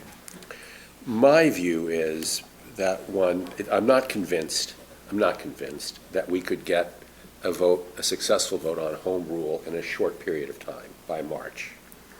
I am open and convinced by the arguments for it that it would be beneficial for a lot of reasons, because it allows flexibility, it allows us to disperse costs, and it reduces our reliance on residential taxes. There's just many good things. There's people who come as visitors to Geneva who would then be contributing to the taxes that are paying for these initiatives. There's many good things to be said for home rule. The question in the back of my mind is, can we get it across the finish line? And that's where I'm just hesitant, because I'm not hearing, it's education for sure, but I'm not hearing a groundswell of support for it. My thought then, and this is what I'll put out on the table, is that you take a half a loaf if the full loaf is not available.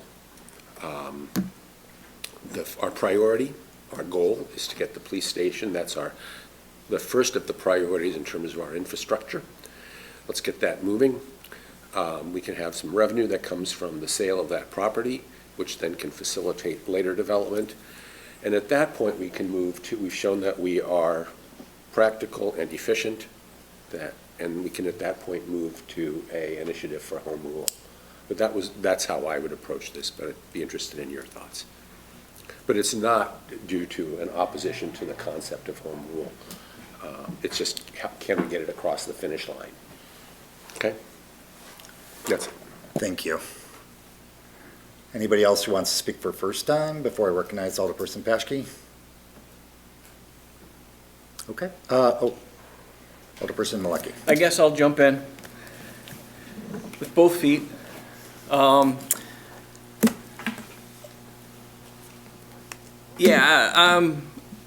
support home rule for several reasons. I think towards the end of my list is for financial and revenue reasons. I look at home rule as local control more than anything, for doing what Geneva needs to do for Geneva residents and the Geneva stakeholders when we're approached with certain issues. Times change quickly these days with outside forces and technology, revenue down the pipeline from other places. So having those tools in the toolbox and educating our residents about why home rule is good for Geneva is something that's worthwhile, and I fully support. I also think that we have a gigantic list ahead of us. We just approved the new strategic plan. We have a facilities master plan. We're going to have a big project with the comprehensive plan coming down the pipeline as well, and there's going to be a lot going on. I think with construction costs the way it is, because I'm in the industry myself, that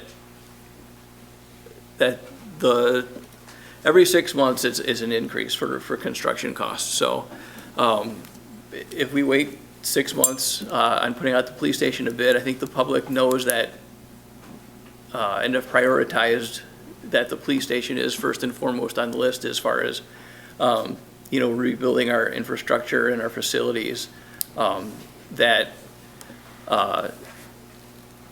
as other older people have mentioned, I think that's the public's well aware that that's been in the conversation for some time. We've been, and council and staff have done a good job on of talking about it in length. So I think getting the police station out to bid, out to the voters for a referendum and getting it approved sooner than later is something that's needed, and we need to get that feather in the cap and to keep rolling. And as we move forward with other things, I think not having an actual formal conversation in front of the voters and the community about home rule is doing a disservice to the community. So I hope we get both going. And that's all I wanted to. That was my 2 cents for now. Thank you. Thank you. I know Alderman Paschke, one more chance for anybody who hasn't spoken yet. Paschke and then Bowery, unless anybody else wants to speak up for the first time. You're up. So just in response to Alderperson Reineke's question about, or statement about community support for home rule, the response to the surveys last year was 65% of the community supported it. So that's something. Okay, Alderman Barron. I would just really like to hear from the council who do support going to bond in March. I'm hoping you can convince me, frankly.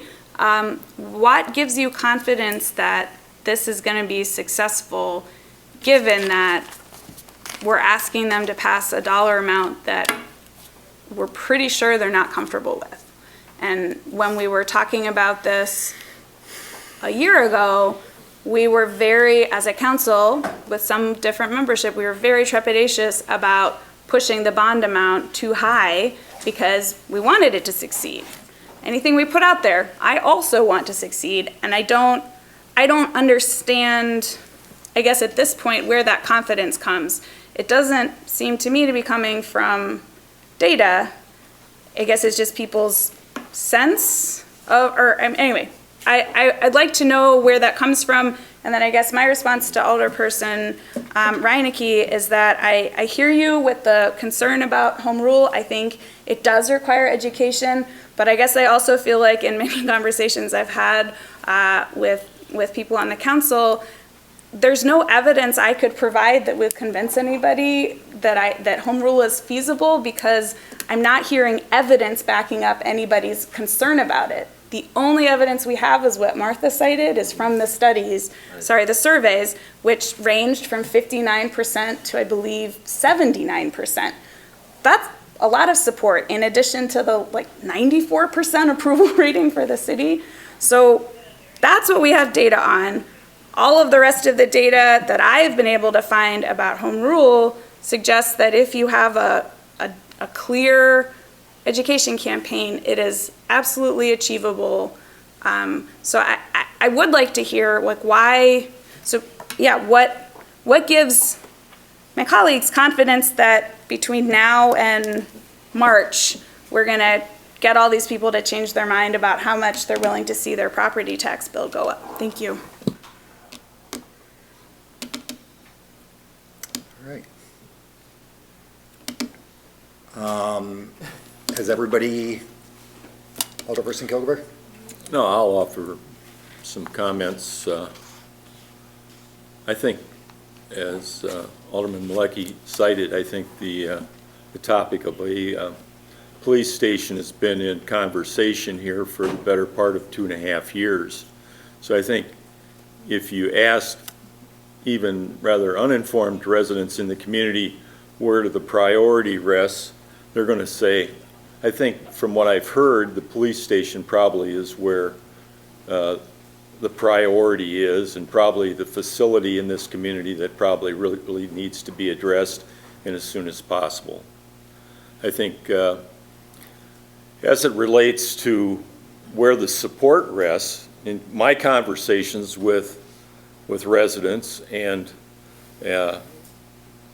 from conservative voices in this community that are very tax conscious, those people are even favorable and supportive of a referendum as it relates to a police station. Again, there may be questions about what the exact dollar amount might be, whether it's 45 million or 55 million.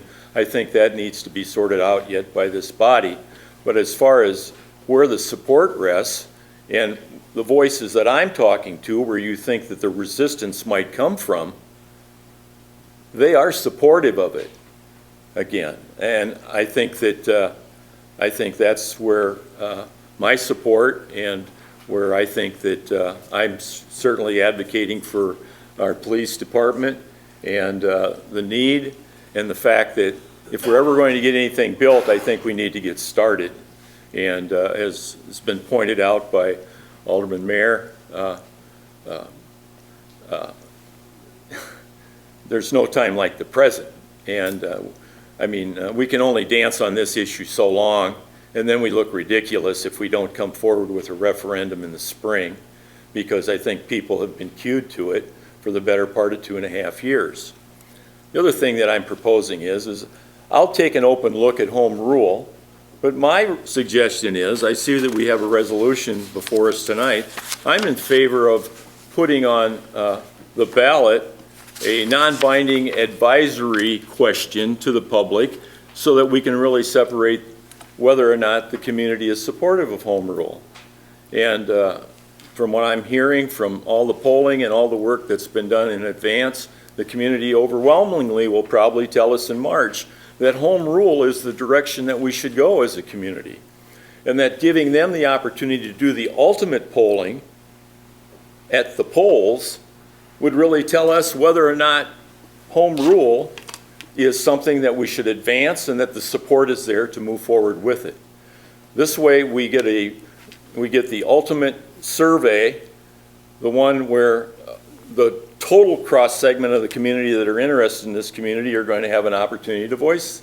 And it's going to be a lot less than probably going out and buying a consultant to come in and tell us what people really feel. People will tell us when they get into the polling booth.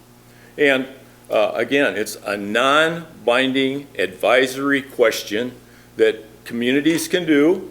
The state has given us the municipalities and the authority to do it. We can go up to 3 questions on a ballot or in one election. This would only be 2. We put on the referendum for the police station, and we put on the question, a non-binding advisory question to the city council as to whether or not they are favorable to a home rule for Geneva. Is everyone clear on that? And I'd ask legal then if what I've said is appropriate. That's entirely appropriate. Okay. Thank you.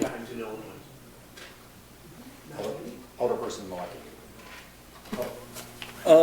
I guess with Alderperson Kilberg's comments, I guess my understanding of the draft resolution supporting the education efforts to me is almost like an advisory way to go, because I think our resolution is deciding as a body to actually begin the process. And I don't think that if we go through with the process and start educating the public and we receive overwhelmingly negative feedback that we're necessarily tied to put a home rule referendum on the ballot at the end of the day. So I guess my concern with doing an advisory referendum on the ballot saying yes or no is almost, it might be detrimental to the end goal, because we wouldn't have time to do any education efforts. We wouldn't be able to engage with the community and talk and whatnot.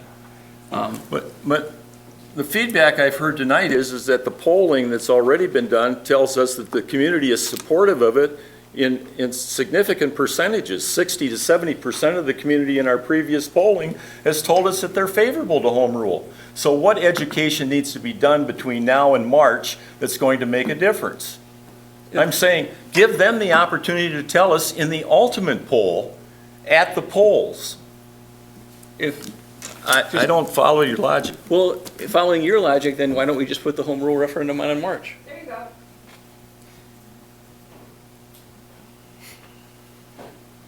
Alderman Well, I yield. Malecki still has the floor. Yeah, I yield. Alderperson Bauer. The thing is, I'll answer that question. In due time, please. In response to Alderperson. To me, though. Alderman Kilberg, I gave her the floor already. I'm not going to take it back. Thank you, Chair. So I quite agree with Alderperson Malecki. Sorry, Maliki. Correct me, am I saying, Maliki, right? That's my fault.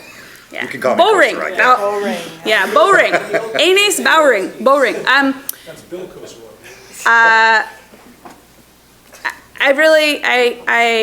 I guess I'm hopeful that you're not proposing this in an attempt to sink the idea of home rule, but I'm a little bit concerned that you are.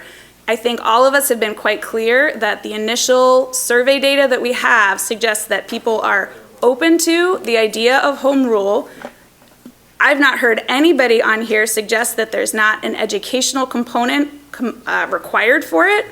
And so I guess the proposal to put an advisory question on the ballot, which provides no opportunity for the education component, feels like it's really in bad faith to me. And I certainly hope that's not what you're aiming for. Because if so, I guess I just really think that's a shame. I think all of us here, as Alderperson Paschke said, want the best for the city. We may have different visions of how to get there. I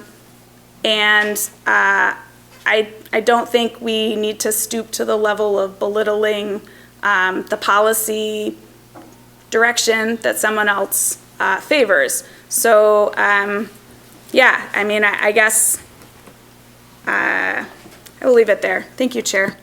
Thank you. I think this issue and the next issue, I'll get you 1 second, are bleeding together a little bit too much. And I think we need to keep on the current topic, which is the direction, if any, for the March 17th, 2026 ballot. And I'm going to say, unless people are welcome to continue to talk, of course, but maybe it's time for somebody to offer a motion to give us something specific on. Excuse me, I'm the chair, I'm not asking. Point of order, we're not taking a vote on this tonight. That's what it said in the packet. I don't think you're hearing me. I'm asking for a motion, if there is any. A motion for what? What the direction for the March 17th, 2026 ballot initiative. Can I understand from our attorney what is the purpose of a motion if we are not taking a vote? I think there's just, if I'm hearing the chair correct, I'm sorry. Thank you. If I'm hearing the chair, I think he's trying to corral consensus. Is that the way to it? But a motion implies action, and the packet stated that there was going to be no action taken tonight, so I don't understand. There is no definitive action this evening. Let's be clear. This is not a council meeting. So cows are for directional purposes. That's what this would be. So I think, to answer the question, the purpose of making a motion and getting consensus among the council members would be so that we can put together a question for a future meeting where a vote can be taken. A future city council meeting or Yes, a future cow? Future city council meeting. So the committee of the whole this evening would be to, if the council so chooses, to put a question forward that we would vote on at a future city a defined question that the city council would vote on at a future meeting. Okay, I would like to respectfully say that I think in the future that wording in the package should be different, because I think that's quite unclear and was not what I took away, saying that there would be no vote or action taken, because we often have items on the COW where we do take votes and there's roll calls, and in fact, that's where the omnibus agenda comes from. So I think that could avoid confusion. But I guess for a point of order also, I think in setting the direction for the March ballot initiative, because we're discussing facilities, the facilities master plan in general, I don't see how conversations about the question of home rule and how we might go about education efforts for that, I don't see how that's off topic, because it's one of the possibilities that we've discussed in the past. So with all due respect to the chair, I don't think I understand the division you're drawing here in terms of trying to keep us on track. I'm saying I'm having a hard time understanding, are we talking about this agenda item or the next agenda item? This agenda item says set direction for the ballot initiative next year.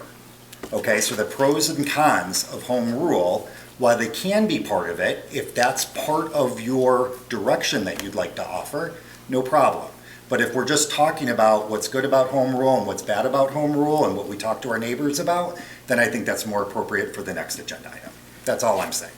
Okay, I would But thank respectfully you. disagree. I think all throughout Okay. this conversation, Are you making various. a formal objection? Because otherwise I'm going to offer the floor to Alderman Kilburg.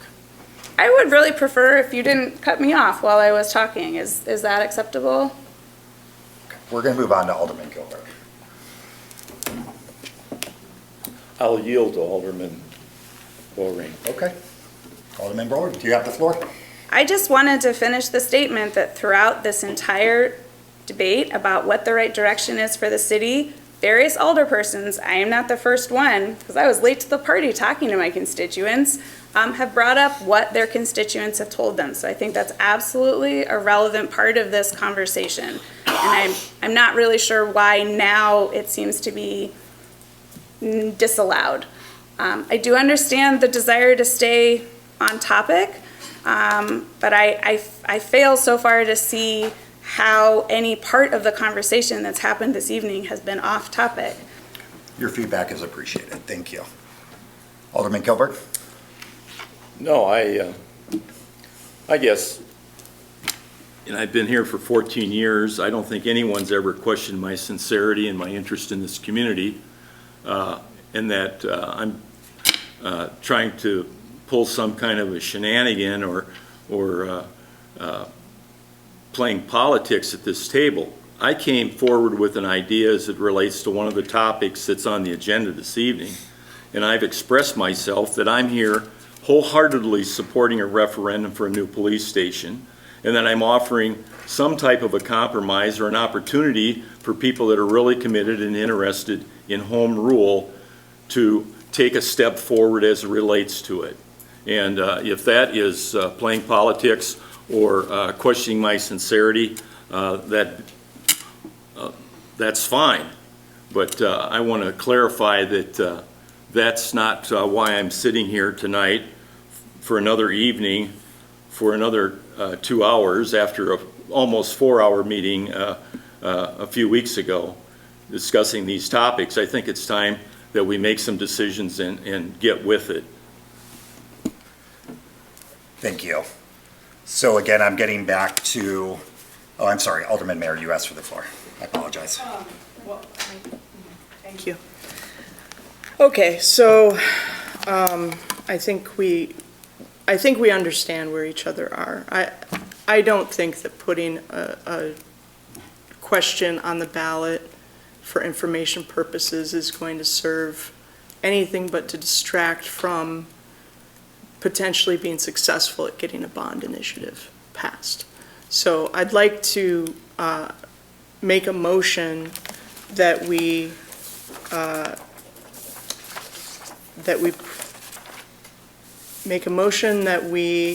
put on the ballot the police station for an amount of $59,400,000 as the ballot initiative on March 17th, is that right? 2026, correct. 2026. That's correct, right? And that we could discuss that in particular. Thank you. Motion made by Alderperson Mayor. Second, anywhere? I'll second it. Second by Marks. All right, entertaining comments on the motion. Alderman Bauer. I think in deference to the fact that I'm concerned that voters will not support that bond amount, I move to amend the motion to change the dollar amount to, sorry, what was the middle one? The middle one. Oh, God, I can't see that. Is. Zoom. Oh, yeah, right. That'll help. $49,045,000. $49,045,000. All right, there is a amendment to the motion on the floor. Is there a second? Second. You said second? Oh, actually, no. Okay.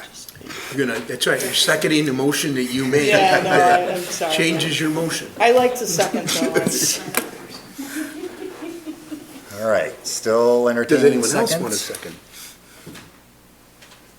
Sounds like the motion fails for lack of a second. Back to the main So we're motion. back to the main motion of a bond referendum for a police station on the spring ballot for $59,400,000. Just Alderman clarification. Gilbert. Was that the largest or the greatest number that they provided, or It does that was. exceed the number that they No, provided? that was, So if that we was the have, largest. if we have That's the A, B, largest C, number. D, that's D. It's not? It's C. Thank you. Oh, it's C? Oh, I'm sorry. No, it is. I'm sorry, it is D. I'm sorry. Right. I'm sorry. Alderperson Bumplist. Okay, can I question Of course. Alderperson? Let me discuss. You had said police station, is your intention more public safety so that any excess amount that would be beyond what the bid prices would, construction amount, could then be applied to fire station on the west side? I think Administrator Voigt might have a comment. There you go. Thank you. So, yes, a point of clarification. The bond language that was presented at the November 3rd meeting did say public safety in the event that there was an overage, that the money could be utilized to address some of the needs at the fire stations that were previously outlined. It's confined to public safety, but we do have that option. So that was one thing I was going to point out. Thank you. Can I go back to Gilbert and ask him? Ask for a friendly amendment. Can you what? Okay, can we get a friendly amendment to change it from police station to public safety? Yes, thank you. I think that was the intention anyway, wasn't it? Yeah. I just. Right. It's good to be specific, I think. And I'm fine with, I second it, I'm fine with that change, so. Oh. Yeah, I mean, I don't know if that needs to be noted or not, but. I think, yeah, we're more looking for comments. Yeah. And we'll do in direction, we'll do a Yeah. vote here shortly. The question will be, if there's a question, staff will tighten it up so that it can be presented formally. This is frankly still directional. Okay. So, no comments on the motion at this time? I'll weigh in. I have. Okay, thank you. I'm fine with that motion. Okay. Alderperson Malecki. So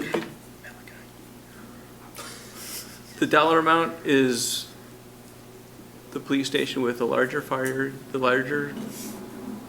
range, the garage, and a little bit extra? I think you're being specific where you don't need to be in the public education campaign would probably be- fill I'm that just trying in, to- but the idea is that it's an amount to be dedicated to public safety facilities in the city. Correct? Okay. So And that was we 59.4? have until we go out to bid, until we land on the Correct. contract amounts and the work that's actually going to be done, we can talk about bigger garages, smaller garages, firing Understood. ranges, not firing ranges. But the idea here is that we know that we need a healthy amount of money to get started on some of the deficiencies that exist within the facilities. We're going to dedicate this tranche of money to public safety facilities. The process will unfold as we go along if that means that we get the larger firing range and we get or we get a larger locker room, or we get, Sure, all of those things will understood. progress. Right now, we have a pretty picture and some diagrams. The process doesn't start until we get the okay from the public. I think at this point, it's the dollar amount that's important. That's how much Correct. we're talking about putting on the ballot for the bond. All right, I appreciate that, thank you. Okay, well, I think roll call vote here. Oh, I'm sorry, Alderperson Paschke. Was the anticipated property tax increase on an average home, at that amount was $272? Is Good that memory. correct? That's correct. Okay, thank you. Just to make sure I heard you right, on a $350,000 house, it was $272 or $23 a month. That's correct. Yes, sir. It was $23 a month? That's what it works out to. Thank you. Yep. All right. So, roll call vote. I think we're ready. Mayor? Aye. Palmquist? Aye. Paschke? Nay. Reinecke? Aye. Bowering? Nay. Kilberg? Aye. Kasserag? Aye. Maliki? Aye. Marks? Aye. Okay, so we've got 7 7, for, and 2 against, with 1 absent. One absent. The motion passes. Thank you very much. Now, to move on to where I was sensing some confusion, but now we're ready to go, is whether or not I want to read this. Sorry, I got a little mixed up here. Consider draft resolution in our packet supporting home rule education efforts. Is the next agenda item. I'll leave it at that. The city administrator. And Ms. Voigt, if she has any comments. Motion? Alderman Mayor with the motion. Second. Malaki. Did I say that right? No. Malachi. You just took it wrong. That wasn't right. Malaki with the second. Thank you, Chairperson.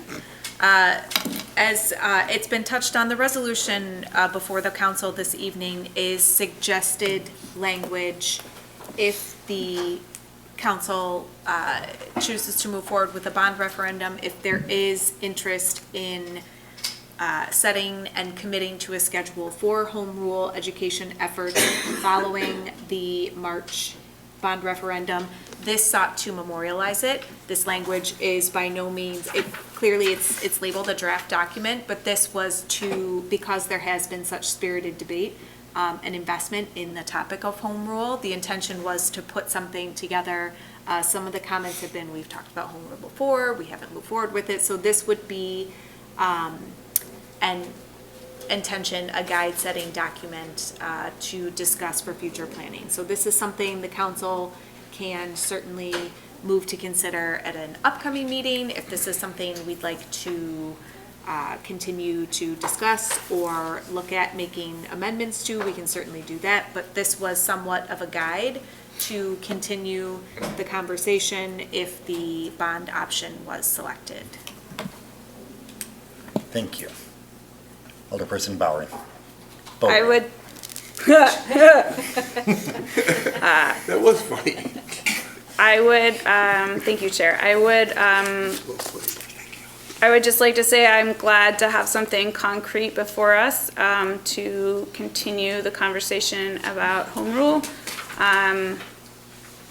And I don't have any proposed amendments at this time, but I think it is really in the best interest of our city and community and staff and facilities to take a real swing at this. Thank you.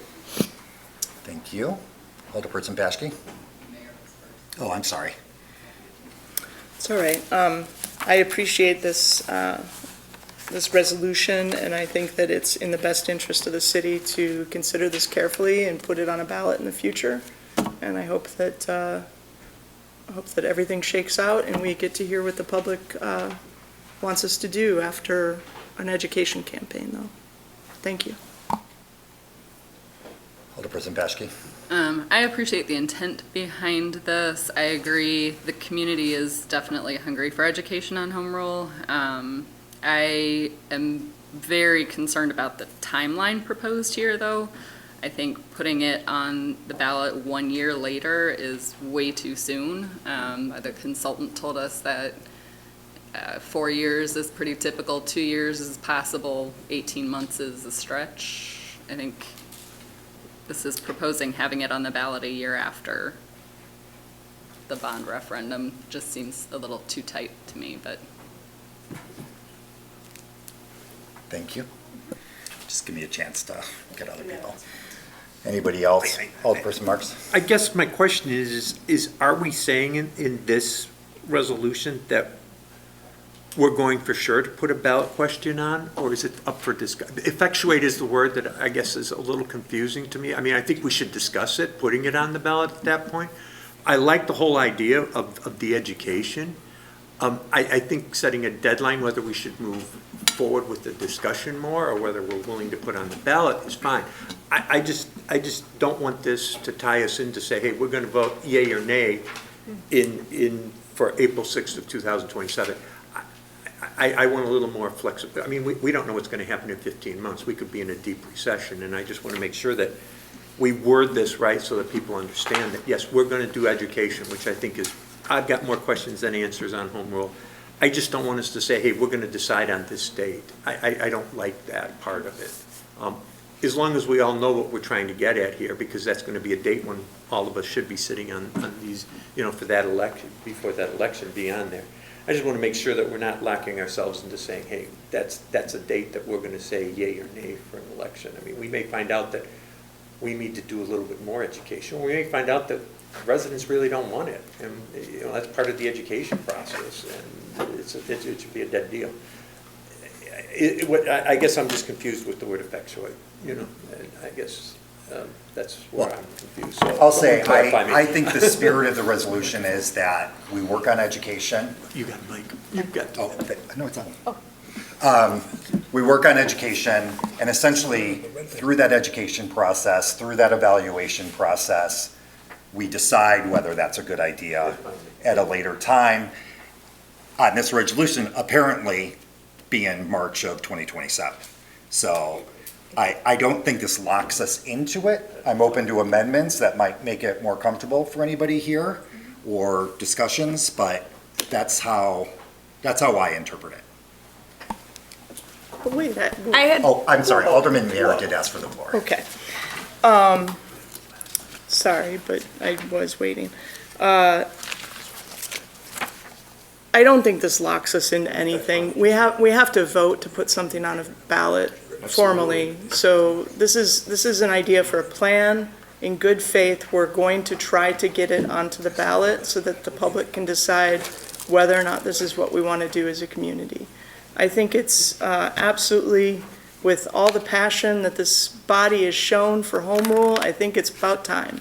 So I'm very supportive of this. I don't understand the logic behind it being too soon, a year later, when you wanted to put it on the ballot in November. So that falls apart for me. I don't understand how it could be too short of a time in April if it was supported to be on in November. So maybe you can answer that. Alderperson Bowery. I had understood that April of '27 was probably the earliest date we would contemplate. That was my understanding. And I will say, for my part, the reservation I have about having it that soon, and again, I'm hopeful that the engagement process would help us have confidence that that would be a good time to put it on the ballot.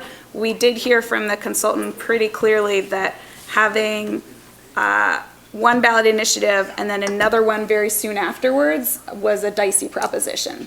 The likelihood of the second one passing is much lower if they're too close together. So that's my concern, but I like this timeline in terms of moving the process along, and I think we would have more information later on to determine whether or not April of '27 was a good time or if we wanted to push it out. But I think this is what gets us closer to a long-term plan, and I appreciate that. Thank you. Alderperson Paschke? That was my concern, just based on what the consultant said about putting two ballot initiatives on too close together, that you risk failing on the second one if the first one does pass. So, and I believe at the time he was actually maybe responding to a question about back-to-back bond referendums, so I still feel like the public is gonna see some similarity, and putting them too close could potentially still be risky. So that's my concern. I do think that it's significantly different between giving 9 months without asking for anything else and just educating and going to referendum for this versus going to referendum for bond and then educate. That there's a big difference there. So that's all. I think too, the date in the resolution is just an example for us to discuss. It is not a locked-in date that anybody's saying we should do it by, unless that's what the council wants to do. It was recommended by the IML as a schedule for implementation of a home rule referendum. So, I mean, it Was does, 1 year. was this schedule was recommended in a brief by the IML. So I think that there's some backing that this can be done, and we can start the education campaign immediately following the referendum. Okay. Alderperson Marks? You know, I guess I'm going to offer a change to it to say, oh, I'm sorry, thank you, appreciate that. You know, say that the earliest we would go to a ballot, take it to a ballot would be on April 6, 2027. So effectuate would be the earliest we would question. That's what it says now, isn't it? Well, it says no later than. No later than. So I'm just saying, we're saying in here, no later than that municipal election, and I just say that should be the earliest, because that's what I'm kind of hearing here now, is that we wouldn't want to go before that. Oh, okay. All I'm saying is, let's word it to just say, yeah, we're going to work on trying to make it as April, but if we decide that it's got to go, the earliest we would do it is then. So, right now, we're talking about the resolution, but Right, there's no that's what I'm motion on the talking about, floor. yeah. So, is there a sense that we want to get this to the point of a motion, or do we Sorry, want I to talk thought about the it? draft, sorry, okay. There's not a motion on the floor No about. motion was made on this item. Just Yes, it's considered draft resolution supporting home rule. Introduce it, not to, Okay, I guess I gotta read that packet more carefully. I am not following the intricacies. Is it possible to make a motion? yes? I'm entertaining, but after Palmquist speaks, please. For sure. I was just going to go on record as supporting this as well. My comments tonight were truly informed by lots of discussions with constituents, and this addresses my direction, my opinion to proceed with this two-stage process to get that full master plan, facilities master plan implemented. And I like that we are committing to the home rule aspect of it in succession. That education is important, and exploring different funding sources and getting stakeholder buy-in is essential to be able to get this across the finish line as well. And so I appreciate that commitment with this to allow us to also express our support for the home rule concept for Geneva, because we should be. Great. Thank you. Alderperson Bowery. Chair, I move that we adopt the draft resolution supporting home rule education efforts as listed with the change suggested by Alderperson Marks from no later than to no sooner than. Otherwise, as written. Otherwise, as written. Very good. Is there a second? We got Alderperson Reinecke over here. So a motion made by Bowery, second by Reinecke. Any comments on the motion? Alderperson Mayor.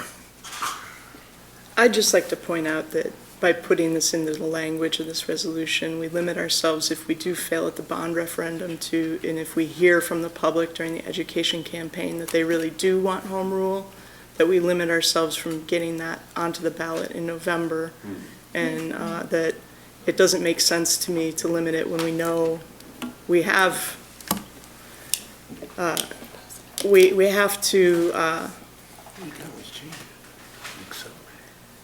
we have to vote on what goes on a ballot, no matter what. Yes. So why would we limit ourselves in this way? So I would hope that we just vote down this amendment and move on. Just one point. Do you want to amend it? Attorney Sandak is mentioning here, we can always amend our date to move it up, just as well as we can amend it to move it out. Absolutely. So. So we don't actually have to have language This about is- no sooner this than is- or no later than? We can just say aiming No, for? I don't know. Does it need to be that specific with the date at all? No, I mean, if you I want to think take a it's- date out, I mean, again, this is. The date makes sense. I think there's something good about a date Right, as it's a just- goal, but I hear the point that Alderperson Mayer is making, and if someone were to propose an amendment to the motion I proposed, then that might be a way to address that. Malachi. Did I say that? I said Malachi again, didn't I? I mean, the title of the resolution is just supporting comprehensive home rule education efforts. So, I mean, my question is, I mean, do we need a date at all in general? I mean, you know, I mean, it gives us, you know, I mean, the resolution is to support the education. So again, if we educate the public and they are super yay, you know, then we can get it on the ballot in November. You know what I mean? If it takes a little longer, I mean, that's my question about the whole thing with the resolution, is just why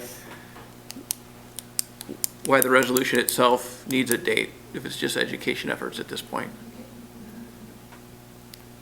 I yield. Okay. Alderperson Paschke. I would like to see a date on here only because historically there have been so many discussions about doing something about home rule and it keeps getting pushed off, and I feel like without a date, that just puts us at risk of the same exact thing happening again. I appreciate Alderperson Mayer catching the fact that it is possible that we may want to do this in November, and we would have to amend it, but I still think that we need to have a date on here. I don't know what that date's going to be. Sorry, I don't have that. Anybody else want to speak? Alderperson Bowery. I would like to amend my motion to change the wording. Someone else should amend your motion. She can. I mean, you can't. Sorry, Kevin said I was allowed to. Okay. Amend, if it's legal, I'm gonna do it. Amend, the wording from no sooner than to, oh man, wish I had it up in front of me. To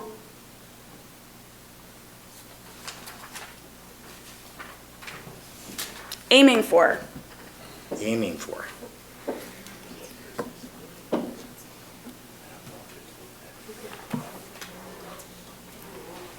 Okay.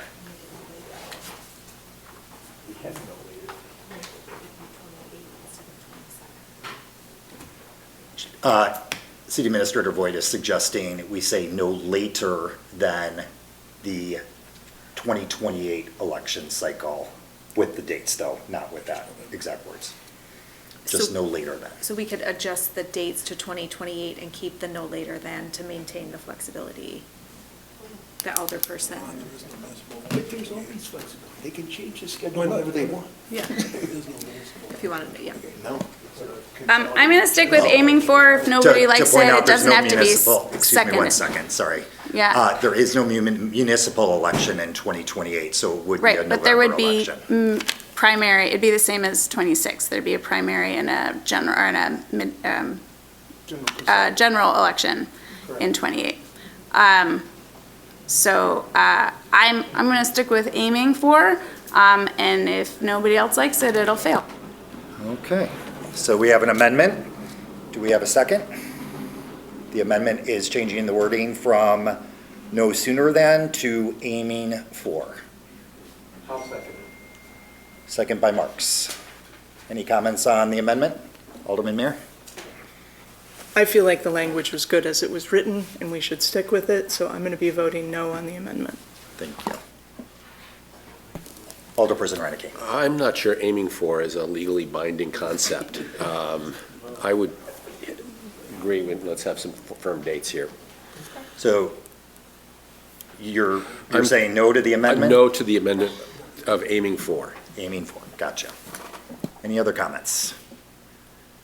Should we take a roll call vote on the amendment? On just the amendment. Which was no sooner. The amendment is no, aiming for. Is that not a legally binding concept? Then it can be retracted. I mean. I'm no, sure I- you guys can rewrite it, Yeah, as long as you catch the meaning, right? It's what this council's comfortable with. What message do you want in that resolution? That's the question now. The amendment is aiming for. Okay. Are we ready for the vote? Any comments? All right. Please. All right. Bowering? Aye. Kilberg? Nay. Kasserag? Nay. Maliki? Nay. Marks? Aye. Mayor? Nay. Palmquist? Nay. Paschke? Nay. Reinecke? Nay. Failed 2-7. Back to the main. Failed 2-7 with one absent, and we're back to the main motion of adopting the draft resolution with the change no sooner than.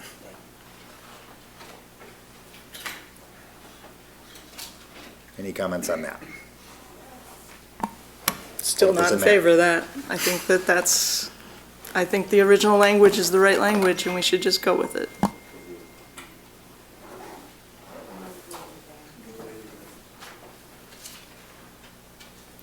Just going to give us a second. Alderperson Paschke. Can I make a motion to amend? Of course.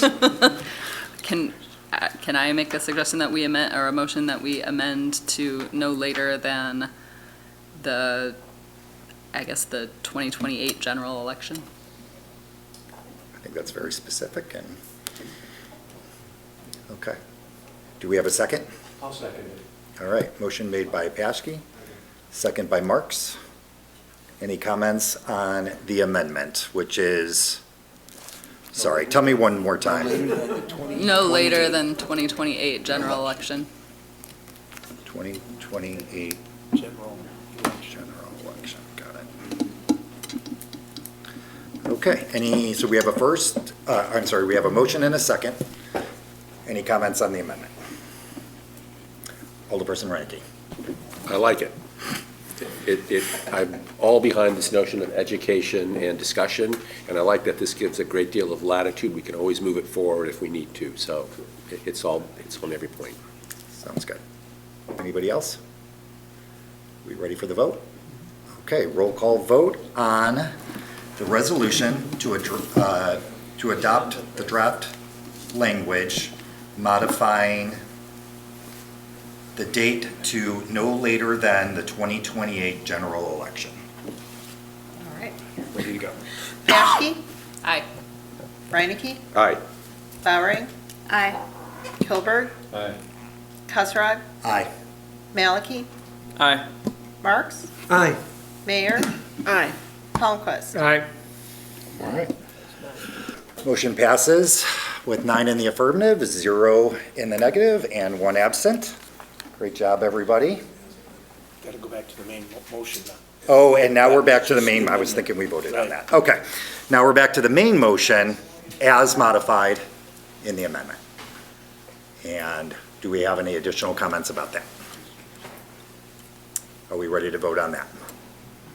Okay. Mayor, Aye.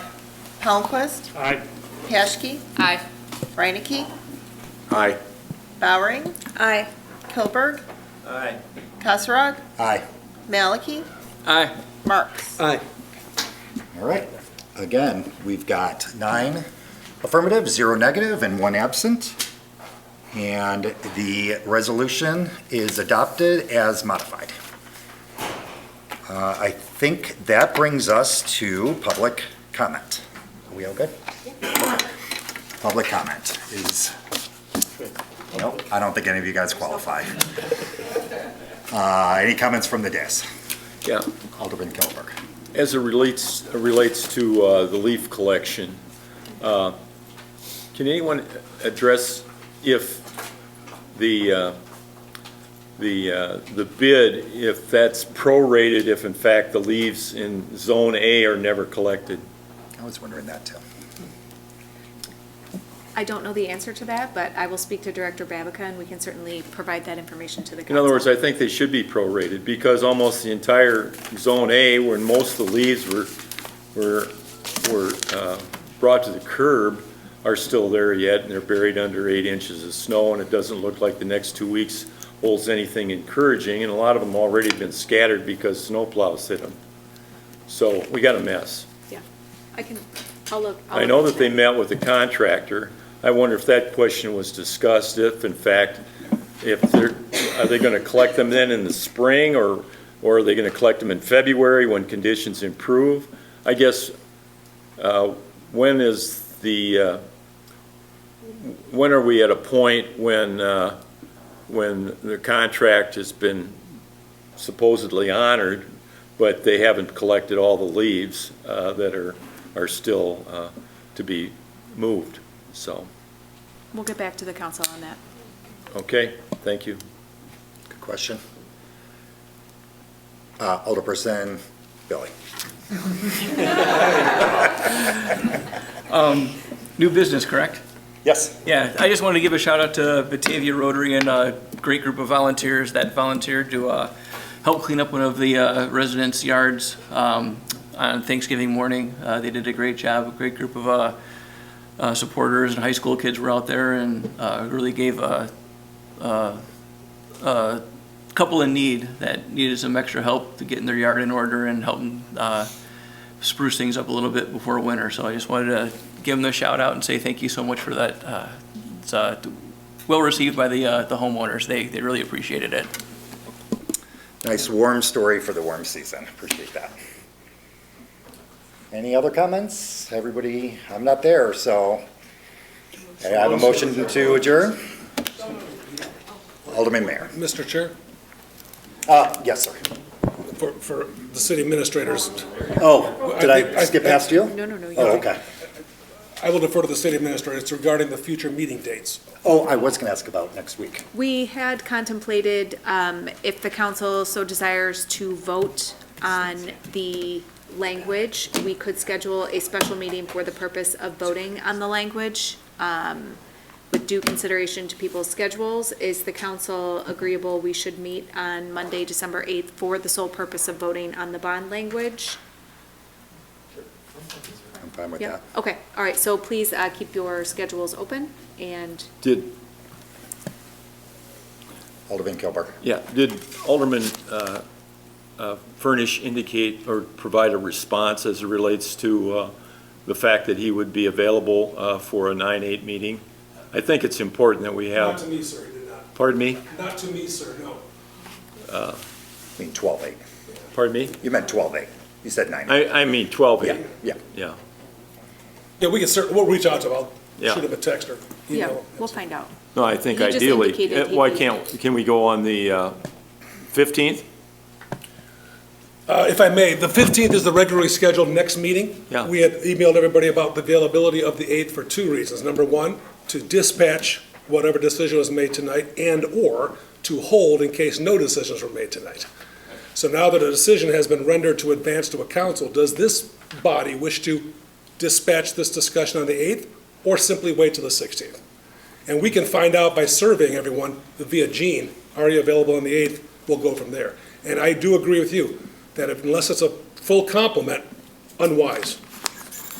Well, that's, I think that we've really pretty much, as it relates to the 9 that are here this evening, have reached consensus. And I don't know if there's necessarily a need to have a special meeting a week from tonight, because I just don't think it's probably necessary. I don't know where everyone else is, but I think it would probably be a pretty short meeting. I would recommend, Mr. Kilberg, that we dispatch of both the ballot question and the resolution. But you're right, it would likely be a brief encounter, Yeah. respectfully. Yeah, and I think it's imperative that we have all 10 present so that they're on the record as it relates to these two important Absolutely. questions. I totally agree. Alderperson Mayor.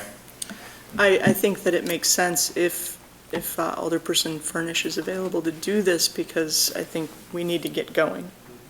We need staff I'm to. not opposed to it, I'm just saying, let's try to accommodate that. Of course. 9th or 10th council members so that they have an opportunity to participate, since they haven't had an opportunity to participate this evening. Alderperson Billy. Just really quick, if anybody does not want their little beads, I'll take them because my daughter will love them for a little I was tray. thinking the same. Thank you. All right, we had a motion to adjourn from Alderperson Mayor. All in favor? Aye. Thank you. Good night.